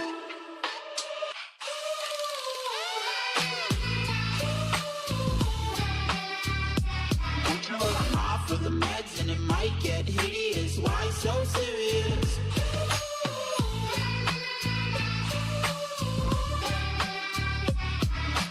Run for your life, cause it might get hideous. Why so serious?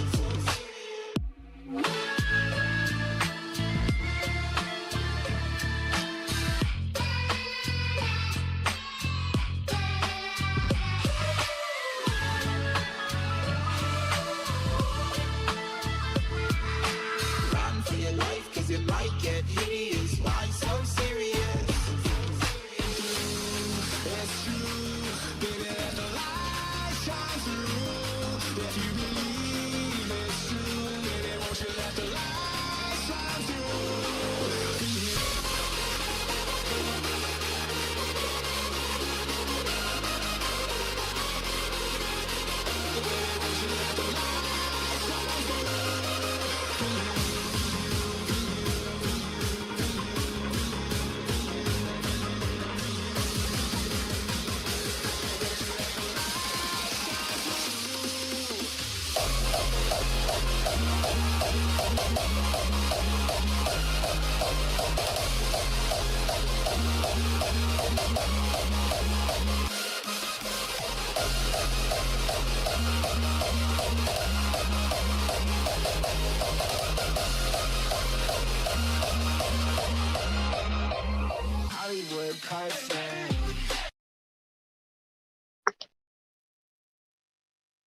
Welcome back to the last match to end this lovely night, guys. We are watching Mobile Legends 5v5 Northeast Cup, and let's invite our super talented teams. It's going to be the Celsius Esports taking on the Flame Blaze YT. And guys, if you're liking these matches, we'd be really happy and satisfied if you like and subscribe to Battle Knights Esports and stay tuned for more matches. And with that, let's invite our lovely casters. It's going to be me, Silverhawk, and the Baldudu along with the Peachy. Thank you for the intro, man. It's good to be here, and we have a really exciting match in store for us. It is Celsius Esports, always a really great team to watch and cast for, and Flame Blaze YT too. Definitely, Waldo. They have been making names into this esports community, and Celsius Esports, talking about them, I'm pretty sure that they will be coming in strong as well today. Silver, now my question remains, are you rooting for? Well, actually, from the last matches and the previous tournaments, we have seen that Celsius Esports is getting a lot of audience attracted towards themselves. So I would definitely just vouch for the Celsius Esports. But if I actually just vote for the Celsius Esports, other people would just say that I'm being biased. Well, that is something we have to, casters can have favorites, but we can't be biased. And, Celsius and Flame Blaze, both really good teams. They have put up a decent performance in multiple Mobile Legends tournaments that have been hosted throughout. So, what do you think we'll be expecting? Because both teams are from Assam, so there is a sort of friendly rivalry going on.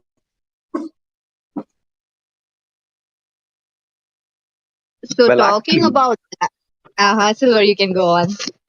actually, that's right because both of these teams from Assam, and I really like the gameplay of how the 0-2 works as assassins and the fighters really well. And yes, Peachy. Uh, Definitely, they have been coming up strong. I have to say it again. And now, both the teams they do have potential because we are at the Northeast Cup online qualifiers. It has to be the knockout rounds coming in, and to remind you guys, it is only going to be one teams per state representing the own states. With that, this is going to be a match between Assam versus Assam. Celsius Esports taking over Flame Blaze YT. Yep, that's absolutely right. And yep, let's just dive straight into the draft. Casters, please take it away. And yes, the action has begun. The draft is set, and right now we're getting into some action already. There is a lot that's gonna be happening in the next few minutes. Peachy, you have to, we're expecting a lot. What do you think is the first ban going to be? I'm kind of hoping for a fighter to getting banned because this is an assassin meta we are talking about. We have seen how the fighters are getting prioritized. They have been getting buffs and nerfs, quite frequently. So maybe that Ruby, Phobius, or the Edith ban should be coming out. But I was wrong about that, Baldo. And it is kind of interesting to see the chip being banned first because this team which Celsius is running, they prefer using a chip a lot. In fact, that was one of their that's what pushed them to success in quite a few tournaments. So they are known to play the chip, but instead it's been taken out first. While Flame Blaze has responded with a Ling ban, the Tempest of Blades will not be seen in the Land of Dawn. Okay, that is cool. Quite looking strong. Onto the both side looks like Flame Blaze YT have done their homework and they're just picking out those assassins that who could possibly snowball the entire game. So rightfully But, so, they are banned into the ban section. Look at that, the Lela and the Mia and clans, yes, Baldo. it is the Lela and the Mia ban. I don't know what's the plan, but I don't think it's a respect ban, PG. I feel it's like a statement being made by Celsius. They're taking out the Lela and the Mia in, the Northeast Cup. So is it a kind of, is it a challenge for them to, instead of banning out, a regular draft, they want the opponents to use their best heroes, or is this a statement of a provocation? Okay, rather than a respect ban, that is definitely the disrespect ban coming in because they're just challenging them. They're just showing them, kid. even without bans, we can still pick up those heroes. We can still dominate. But what team a Flame Blaze Whitey have there in their store? Looking at the picks right now, the Thamus getting picked up. Maybe something of an Aurora or a Valentina should be coming in. And yes, the Terizla has been picked up as a counter to the Phoveus, but can the blades, the flaming blades of this Terizla, the sights, can they really stop the monolith of Phoveus? Because it's just so hard to, lock a Phoveus down. He dashes around left and right, activates his passive. Really a menace to deal with in the lane and in team fights. I do agree with you, Baldo, and he is kind of balanced. But once if team Celsius Esports go in some kind of burst heroes or could possibly stun up the Thamus or even the Belleric right now because team Flame Blaze Whitey they are solely relying on their comfort heroes. This is new to the game right now because I have seen a lot of heroes picking up those meta heroes again and again, and we are actually quite seeing that from the side of Team Celsius Esports. So this is going to be a good, refreshing match for us, don't you think so, Waldo? True that. Knox has, decided their second pick. It is the marksman, the Bruno being picked up. This footballer is going to be showing us his juggling skills. But faced off against a Belleric, I think it's not going to be as ideal of a scenario as he would like. But Sporta has picked up the Johnson in, this match. It's kind of interesting to see him driving around the land of Dawn, maybe to see some really high key plays because Johnson is a hit or miss hero, quite literally.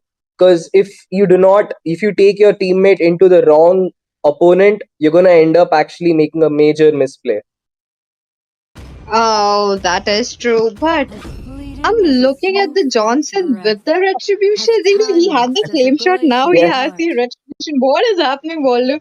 But look at that. I would really love that Valentina play coming in, but looks like they have swapped it out for the Aurora. But both had their cons and pros, as we all know. But I really not sure how they will be countering that Johnson because he is pretty scary, with that retribution. and right now we are going for the second drafting phase. The second stage of banning is underway, and Suyo has been taken out by Flame Blaze. They did not waste even a second hesitating on that ban. They knew what they wanted and they took that hero out. And now it's up to Celsius to respond. Will we see another respect ban coming up, or yeah, it is another respect ban. It is the Zilong that is taken out. The Eastern Warrior with the spear will not be in this land of Dawn once again. And it's up to Flame Blaze to give their response. Now, Waldo, will the next band will be Alucard from the side of Team Celsius Esports? It is Martis, and I think it's finally one of the more reasonable bands coming out from their side. And it does maybe make sense. Maybe it could be a respect band for real this time. And we'll have to see. Uh-huh. The second stage of picking is up. The draft is ready. It's up to Killer Boy to decide what he wants to play. I think the roles left are the jungler and your gold laner. So, what do you think they could be picking up? They could still go in for a Ruby gold laner. Ruby is still up for a grab. Even a Minstar would come into the play because you have the Bruno. Okay, looks like that the Bruno will be countered by that Leslie. Leslie, I could say she is quite annoying with that true damage she has. So once into the late game, it is quite impossible to catch her up. But they do have the Johnson and possibly the Fanny right now. Fanny might be locked. I am really hoping that Baldo. Well, he is using up that Mikasa skin. It's the MOBA X AOT collab. I guess, they are picking up the Fanny. The steel cables will be something really interesting to watch as he zips past the land of Dawn. But Neko Squeam has completed Celsius draft, picking up that Odette, while Killer Boy has responded with the Dyro. So Flame Blaze is not even giving us a second to discuss the draft as he locks the hero instantly.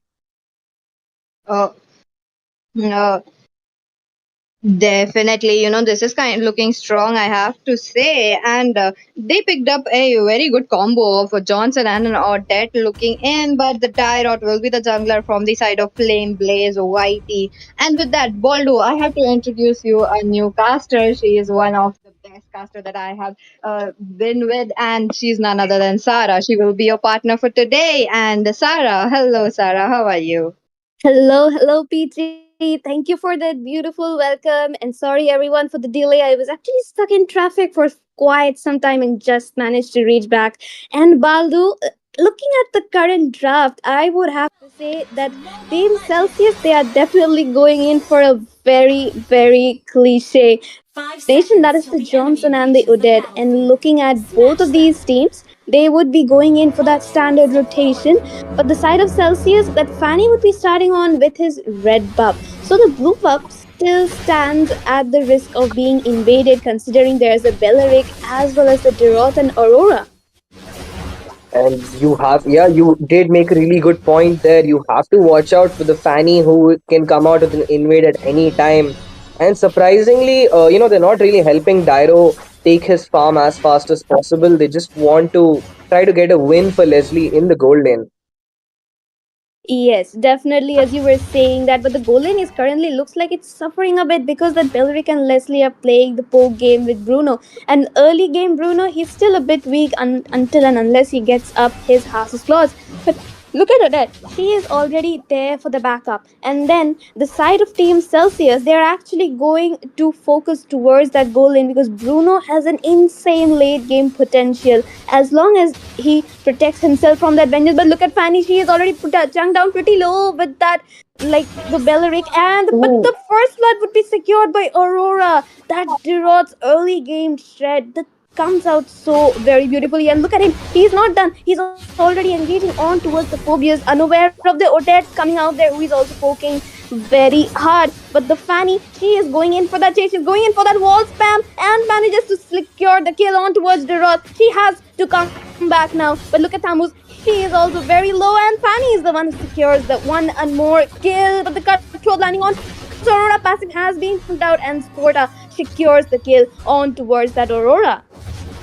And already there is a lot of action within just the first 2 minutes of the game. The first turtle is not even up, as 4 kills on the scoreboard right away. Fanny doing a really great job. She ran out of energy towards the end, but was able to complete the wall spam in time.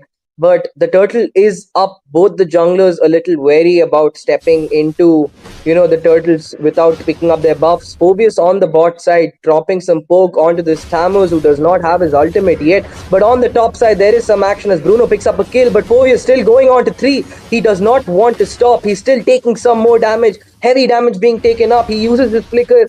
He will not have it for the fight. Will he He chooses to re-engage into the fight instead. The ultimate of Thamos is online, but Boyko falls down. Finally, Flame Blaze Whitey taking a kill in response as Celsius responds again. 2 kills picked up. The Odet's ultimate is down. Neko's Queen picking up a kill as Killer Boy responds with a double kill onto the front line of Celsius. 3 people down, and the scoreboard is 6-5. Who do you think won that And with fight? that, yes, Baldu, with that, Celsius is the one who secures the 1K goal lead, but it is the other red team who goes ahead with the turtle secure. That team fight, it was filled with ultimates being used up upon ultimates being used on top of all ultimates. Look at the Johnson on the top lane. He is securing that engage on towards Leslie, but Deroth will be the one chasing them down. But once again, Aurora Oh, using that critical glacier. oh my god, that was an absolute wombo combo picked up. Killer Boy taking up his second double kill of the day. Fanny wants to dive and misses the cable, but the cutthroat is there to secure a kill onto the Leslie. But on bot side, Boyko in some trouble. The Thamus is chasing him down. He is able to sustain through the fight, but falls through the passive explosion of the scythe. The molten crater picks up the kill onto him, and the game is really neck and neck right now.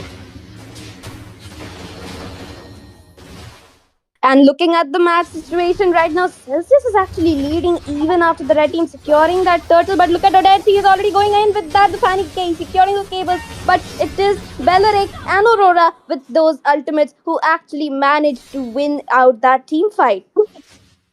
And dude, look at Flame Blaze, Whitey, man. Like, they're doing so well in these team fights. And look, Thamus on the bot side once again. These EXP leaders do not want to stop trying to go for highlight play after highlight play. Ultimates used up left and right. But the Phobius' cooldown is almost non existent. Johnson on the side trying to make a drive. Let's see, will he be able to succeed on catching that Leslie? The vision is there. Okay, he does not commit just yet. He's just going to drive around the land of Dawn. But on the bot side, Boyko being really, really aggressive, man. Someone has to stop this guy. Johnson has crashed on. The ultimates are used. There's just so much action as a double kill picked up. 3 kills on the side of Flame Blaze YT. They're completely dominating on this side as the turtle will once again be picked up. Zero contest at all. And that's the beauty of Team Celsius, right? Team Celsius, they're gonna lose out on the team fight. But in terms of objectives, they are going to secure those. That Fanny trying to use the cutthroat on towards Leslie, but the flicker has been baited out by her. But Fanny will be running out of the energy and trying to run away from the situation. But look at Belleric and Tira. They are there for that backlane dive, and the killer boy on that godlike, the one of the best teams of India, Celsius, is actually facing such a hard time against a newbie team. That shows the potential of the Northeast Cup in finding out those new talents. But look at Johnson, he is being chunked down low and he will be going down.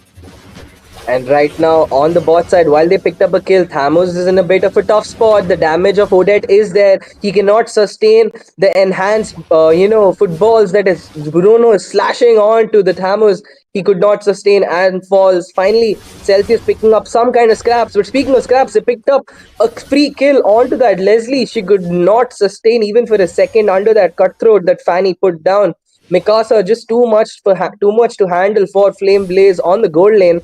Boyko trying to pick up the top side turret, but 3 people of Flame Blaze are there. The Dyroth is there once more. The Frigid Glacier used, and another kill picked up. Legendary for this guy. Someone stop this Dyroth. He is on an absolute killing spree right now. That is the like I do not know what to say in the situation because Deroth is such a hero that if you give him that early game advantage along with the passive threat which he has, he will just wreck your team. But look at Aurora, she will be hunted down by that Johnson Bruno and the your Odette, and she will be going down under her turret. Deroth being a little too over aggressive here. He is very, very low. That ultimate has been used and legendary once again for that Deroth. Like sustaining everything in that team fight. Johnson trying to protect the Bruno and will be successful in doing so. But the flicker knockup coming in by Boyko on towards the Deroth. He is already very low, but the Deroth, like the farm coming in from He's the just too side of firm, man. Deroth. The That's goal lead is just too much for yeah. him to handle. It's just too much, Sarah. I don't know how will they handle, the goal lead that they've given onto a Dyro. Maybe if they can drag the game out to late game, there's a chance. But it's really hard for this Johnson to dive against an Aurora and a Belleric. Look at Fanny. She was there just for a second and loses half her HP with just one enhanced S2 from this Dyro.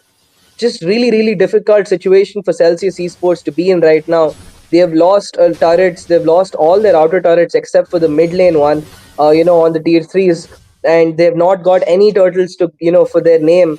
And once, Flame Blaze begins invading, it's going to be even harder for them to catch up. Exactly as you mentioned, Baldu. But look at Leslie. She will be the one securing a kill on towards Fanny. An answer to all those cutthroats in the early game. And look at the top lane, that Phobius and Bruno trying to kill that Thamus who has used Ooh, his the flame vengeance. shot. And finally, he'll be going down. Johnson in the bot lane, in a bit of a danger. He'll chug down very on the flicker. Frigid Glacier What is he doing? missing. Dude, But the these Aurora, iframes are. finally. He doesn't need immunes like Lancelot. This guy is just dodging every single ultimate, using the flame shot and giving us all a scare. A really great job. He bought a lot of time. He even baited out the flicker off that Aurora. So I guess that kill was a really expensive one for Flame Blaze. Yes, and meanwhile, using that distraction, using the Johnson as a bait, Celsius actually managed to shut down the Deroth in the top lane, and that's a huge chunk of gold secured by them, putting the goal difference back to just 1k, which means that Team Celsius will be trying to look for a comeback. Leslie is in danger, but Johnson, like he managed to dodge the enemy skills, he also dodged the enemy itself. But look at that cutthroat coming in once again. dodging that Pretty Glacier, but locking on towards Leslie once more. Johnson on that damage build, I believe with the dire hit too, once we have a look at the items, will be very, very lethal. And look at that, Celsius, despite getting, struggling against that Dyro in the early game, are managing to secure a comeback for themselves. The goal lead is almost nil at this point. They're already starting on that Lord, which is up. That Bruno is dealing a lot of damage. Nox is just shredding this Lord out. Next 0-2 is also there. Thamus giving vision. Who is gonna win this Lord dance? It's just Thamus, and it's instead Nox who picks up this Lord. They still want to commit onto the fight. The Johnson crashes. The Phobius is jumping left and right. The ultimates use Frigid Glacier hitting nothing but air. Bruno is in the thick of it all. He's playing like an XP laner. Look at this man. He's taking kills left after left. But Neko's Queen picking up a triple kill for herself as it's a wipeout. Celsius Esports. The comeback is there and it is done as they pick up the wipeout of this game. And oh my god, Celsius finally back in the lead, showing what they are made of, showing why they are one of the top teams of India. Once more, making that comeback in this game. That they're not being overly aggressive, considering he does not have that farm lead anymore. 0-2 Nox, they are already back in the lead. But look at Johnson, he would not be crashing onto that Deloth and save up his ultimate to pick up Odette and crash on towards their marksman, who would be one of the main damage dealers. But look at Nox, he's on that unstoppable. He is on the revenge arc, but the cutthroat on towards the Leslie manages to Oh secure my 2 kills god. on them. Dude, that cutthroat was not even under the turret, it was inside their base. It was between those two turrets. He dove in, got the kill, and cabled out. That was a really impressive display of mechanics on the Fanny. Really great job by 0-2. But right now, Flame Blaze in a really tough situation. They've lost two of their inhibitors, and it's gonna be a really tight situation for them. Oh, and Belleric using up that ultimate in the midst of nowhere. That's a precious, precious resource wasted as Team Celsius would be looking for that win. Another Frigid Glacier being used up in the middle of nowhere, and the Odette Johnson inside the base. Fanny with that kills, double kill secured by the Odette. Nox bursting down Leslie like she is nothing but paper. Cutthroat using towards the Aurora. But the double kill being secured by Over. Nox. He would be going down to the turret, but the match would be going down in the hands of Celsius Esports. Oh man, that was just a really, it was an entertaining game left and right, but it was just so hard to watch for Flame Blaze because they had the entire advantage from the beginning and then they threw it at the end. From the mid game near that Lord, it was not necessary. They could have defended that fight, but yeah. Yes, and that was very well done from the side of Celsius Esports. They were like well done. That was a comeback which like no one expected, at least in the early phase. The supporters of the red team, they were very much in favor of them. That Diroth and the Thamos doing so much, sustaining and dealing way too much damage. But finally, it is the side of Team Celsius Esports who finally managed to come out victorious. And also, I would like to add in a good news for all the players from the east of India. 10th, 11th, and 12th would be enough in celebration of Durga Puja, in worship of Ma Durga. We will be taking an off. And Dashara too, you can't forget the rest of us. But yes, man, speaking of that game, like just the Thammers was so good in the early game. The Tyroth Killer Boy was just phenomenal with that execution. It looked like he could not die despite Odette's damage. But nobody was making enough magic defense. And towards the end of it, it just ended up, an absolute throw. There was nobody actually diving the Bruno, and he was just free hitting his way through, and that changed the game for them completely. Yes, and as we were mentioning, Baldu, that would be it for this game. That is day 3 in the Northeast Cup. Everyone, registrations are still open, and we are going to be off now. And that was an absolutely wonderful game to watch. Thank you for having us, and goodbye, viewers. Please tune in for some more action after the holidays.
feels they come and go, and they come so easily. Tell me what it is about you that I can't forget, but you're breaking down my walls again just to set me free. Why do I, baby, why do I love the way you always leave me? Why do I, baby, why do I love the touch but never love the feeling? Why do I, baby, why do I love the way you always leave me? Why do I, baby, why do I love the touch but never love the feeling?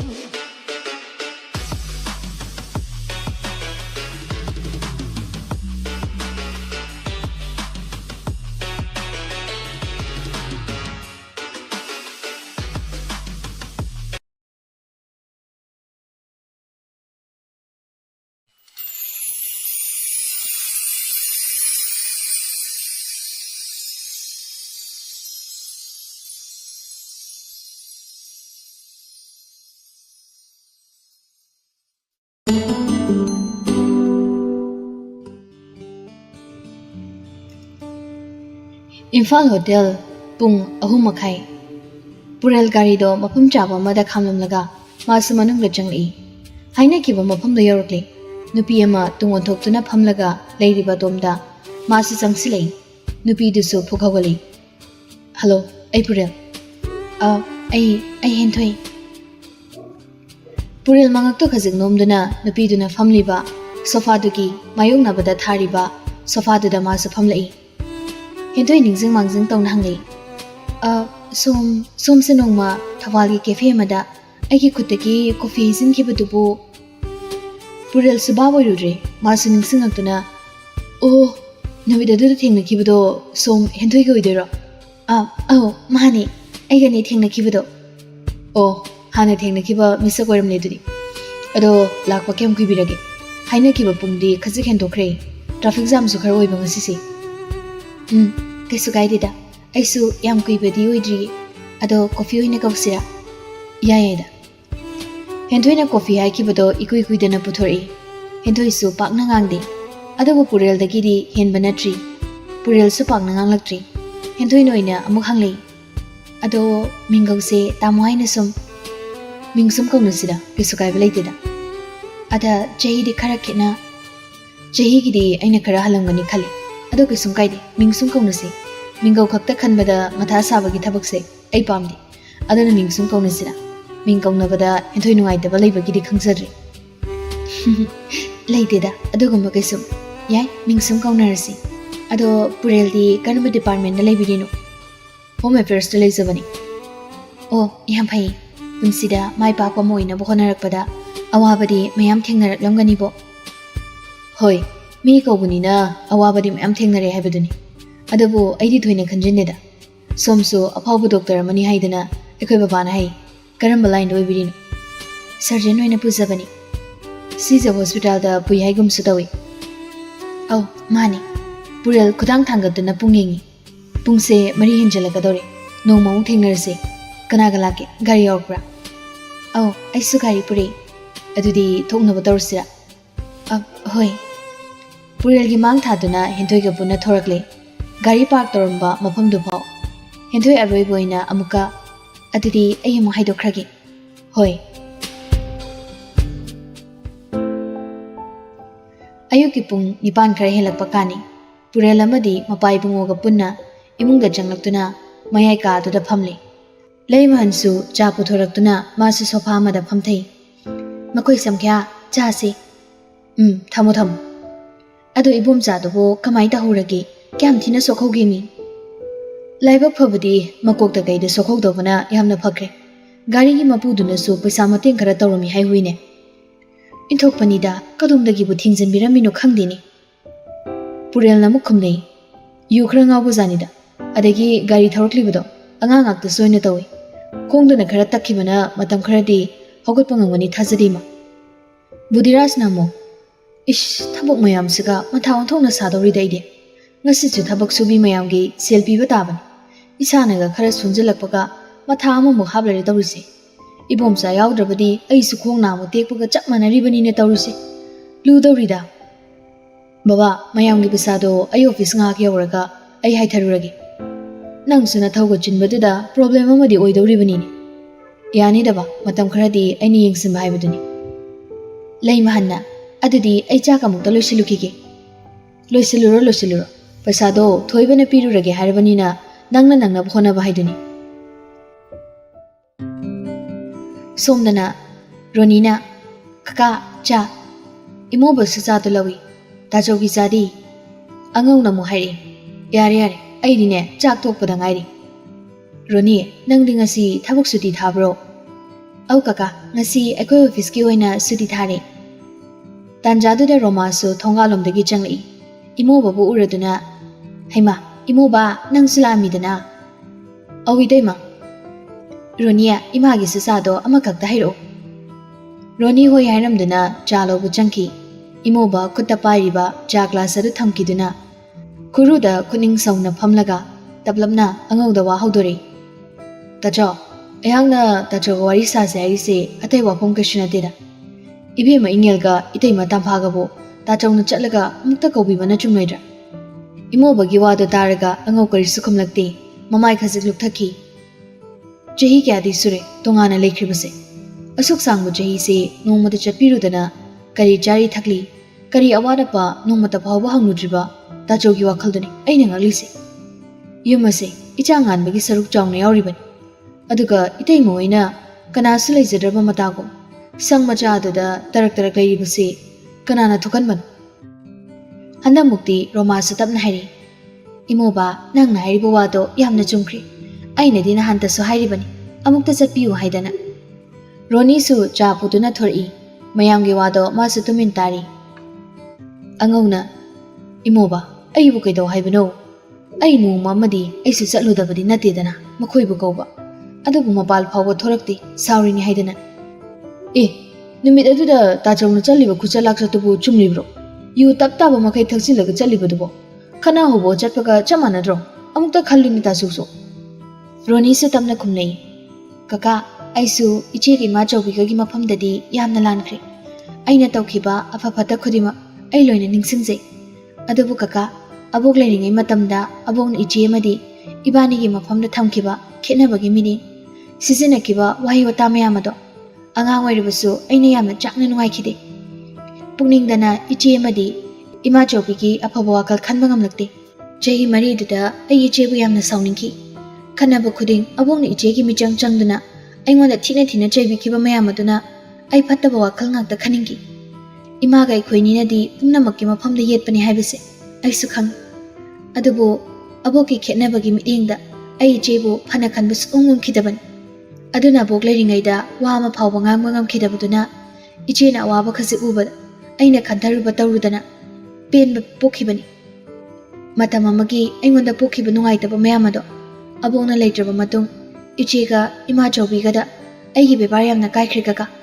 adubu pumnama khantharubadadi kaka iche madi ima chawbida ayamna lankhri kaka Ronina waise haiba loirakpada mapi tare Romasu tablapna hairi imoba aisu ichega bemaga gi mafamda yamna lankhri langjakiba iral mayamdana makhoigi mamangdane lepagi pangaldo yaudri adubu imoba aisu ichebu kauduna Yung masida punna leiminarase haidana soidana haizarukini langjakiba iraladasu ngakpiyo hairugani imoba ai di wangang phomga khangdreda imoba namo nganbadi tachogi mingdi magi majindagi sumpan pankhidri aina palurabusu palakanu haidana angang mana onsilaktuna aingonda sawba ngami pumna makse tachongno ohinkiba ngaktani haina lawreidi itai matam phaana budi yamna kana themjalawani nganbado Ronina mo nganbado nahanso nongma dukan amada thengni aina su kauba ngamde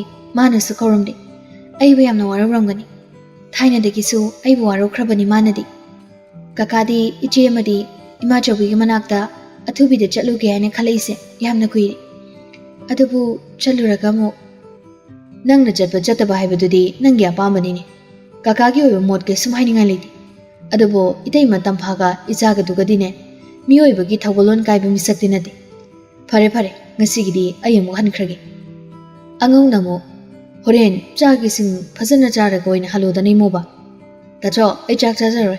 Thabo khar su lehori yauzakragi. Imoba chaluki ge harim laga thokre.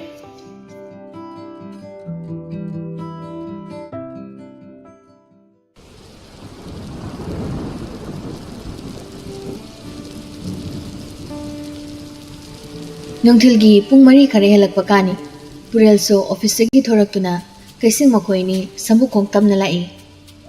Lamlong khare hendorakpaga nangore matangkom nong dukanna churamlaga thili thili kikli. Kaisingna weather gi mood swing sisu angakpani ko sir. Nungsa khangsa saramlaga nong amuk chubire ni.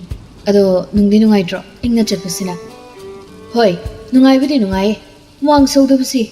Ado sir, musai hospital chalaga unabdo sir khoi gi kanara. Taibom chaburo. Taibom chadi babagi right hand gumbani. Babagi thawak ayamba khudima taibom chana tangkai na pubani. Ngarang numidang walking thokpada gari ma thingjin mirambadagi makhong da khara hena thina sokri. Adagi baba so ka hena kanma natrabanina pangam namna pathanda gari thorga chatpado nungai tabagi aikhoi ni laglisini. Yam nungai dine dudi sir. Sir khoi gi baba su thabak yam chinkragani ko dudi. Adana taibom chana pharakri phawdi Marak City, aina khara yingsin badare.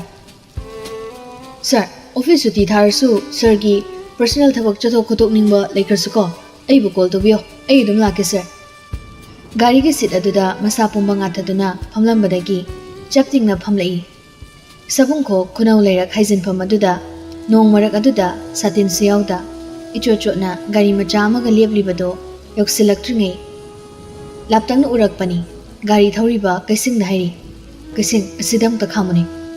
Adu sir, satin yorokti kramait kumgani. Yani nang samphamam. Wahi se ka khayam laga purel gari deki tamna kumtharaktuna. Ingel so gari do start hodabagi nong naga kansilakpana matha sana leplingai duda kadom dagi no khangri. Nungsidang na churakliba nong mana purakpakum purel mana mamangmukta da lepai. Nupa ma so satin yorpanati. Adabu nong na masada chotpado kaisu thoidoktabakum chabyungna magi manakta lepli. Ingel matha amagi mathakta maisa amok chukhalakbagum phawri. Ngasaidagi nong chotpagi masado aingma phawrambagado loimang khremi kupsida. Mai leiduna chenpham su leitre huzi. Gari sikadorgi. Ingel mamit aniduna yengbata magyarnglei. Thau yaudra kainu nong sisu kansilei. Ingel mamai luktharap khumlei. Thau di yauri. Purel mamai do koi lei duna yengli. Magi do gari sempham thiribani.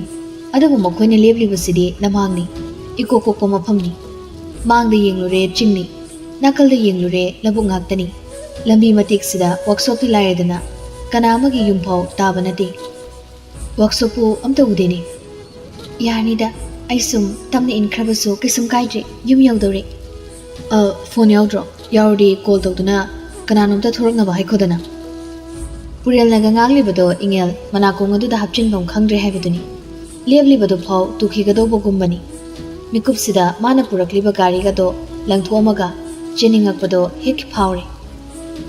Purel ingel na som pakhumpi dabi wa ingangang daba matawduda tablamna haire. Ingel hokiba tangka kya ke thodoksingo kuire hokiba. Mioibase ahung banai haine. Thaina namna aibo haina khidabado nang asiso aibo haina daba poklibra. Adubu ngasidi aina nangi namangda leblibase amukhana nangbu khoidau saun gaiduna lepanati. Ay nang musinadana gari se leiduna thokibe. Adubu nangse aina masak sukang khangidaba misamakti natabanina angama mateng pangi khana ay nong waraksida kumlaini. Nongna isapumba chotpusidi chocharsano kasum kaide. Adu lambi soire lambi sida sumaina kuina lepuse. Awubana ubadadi phajadre. Nangi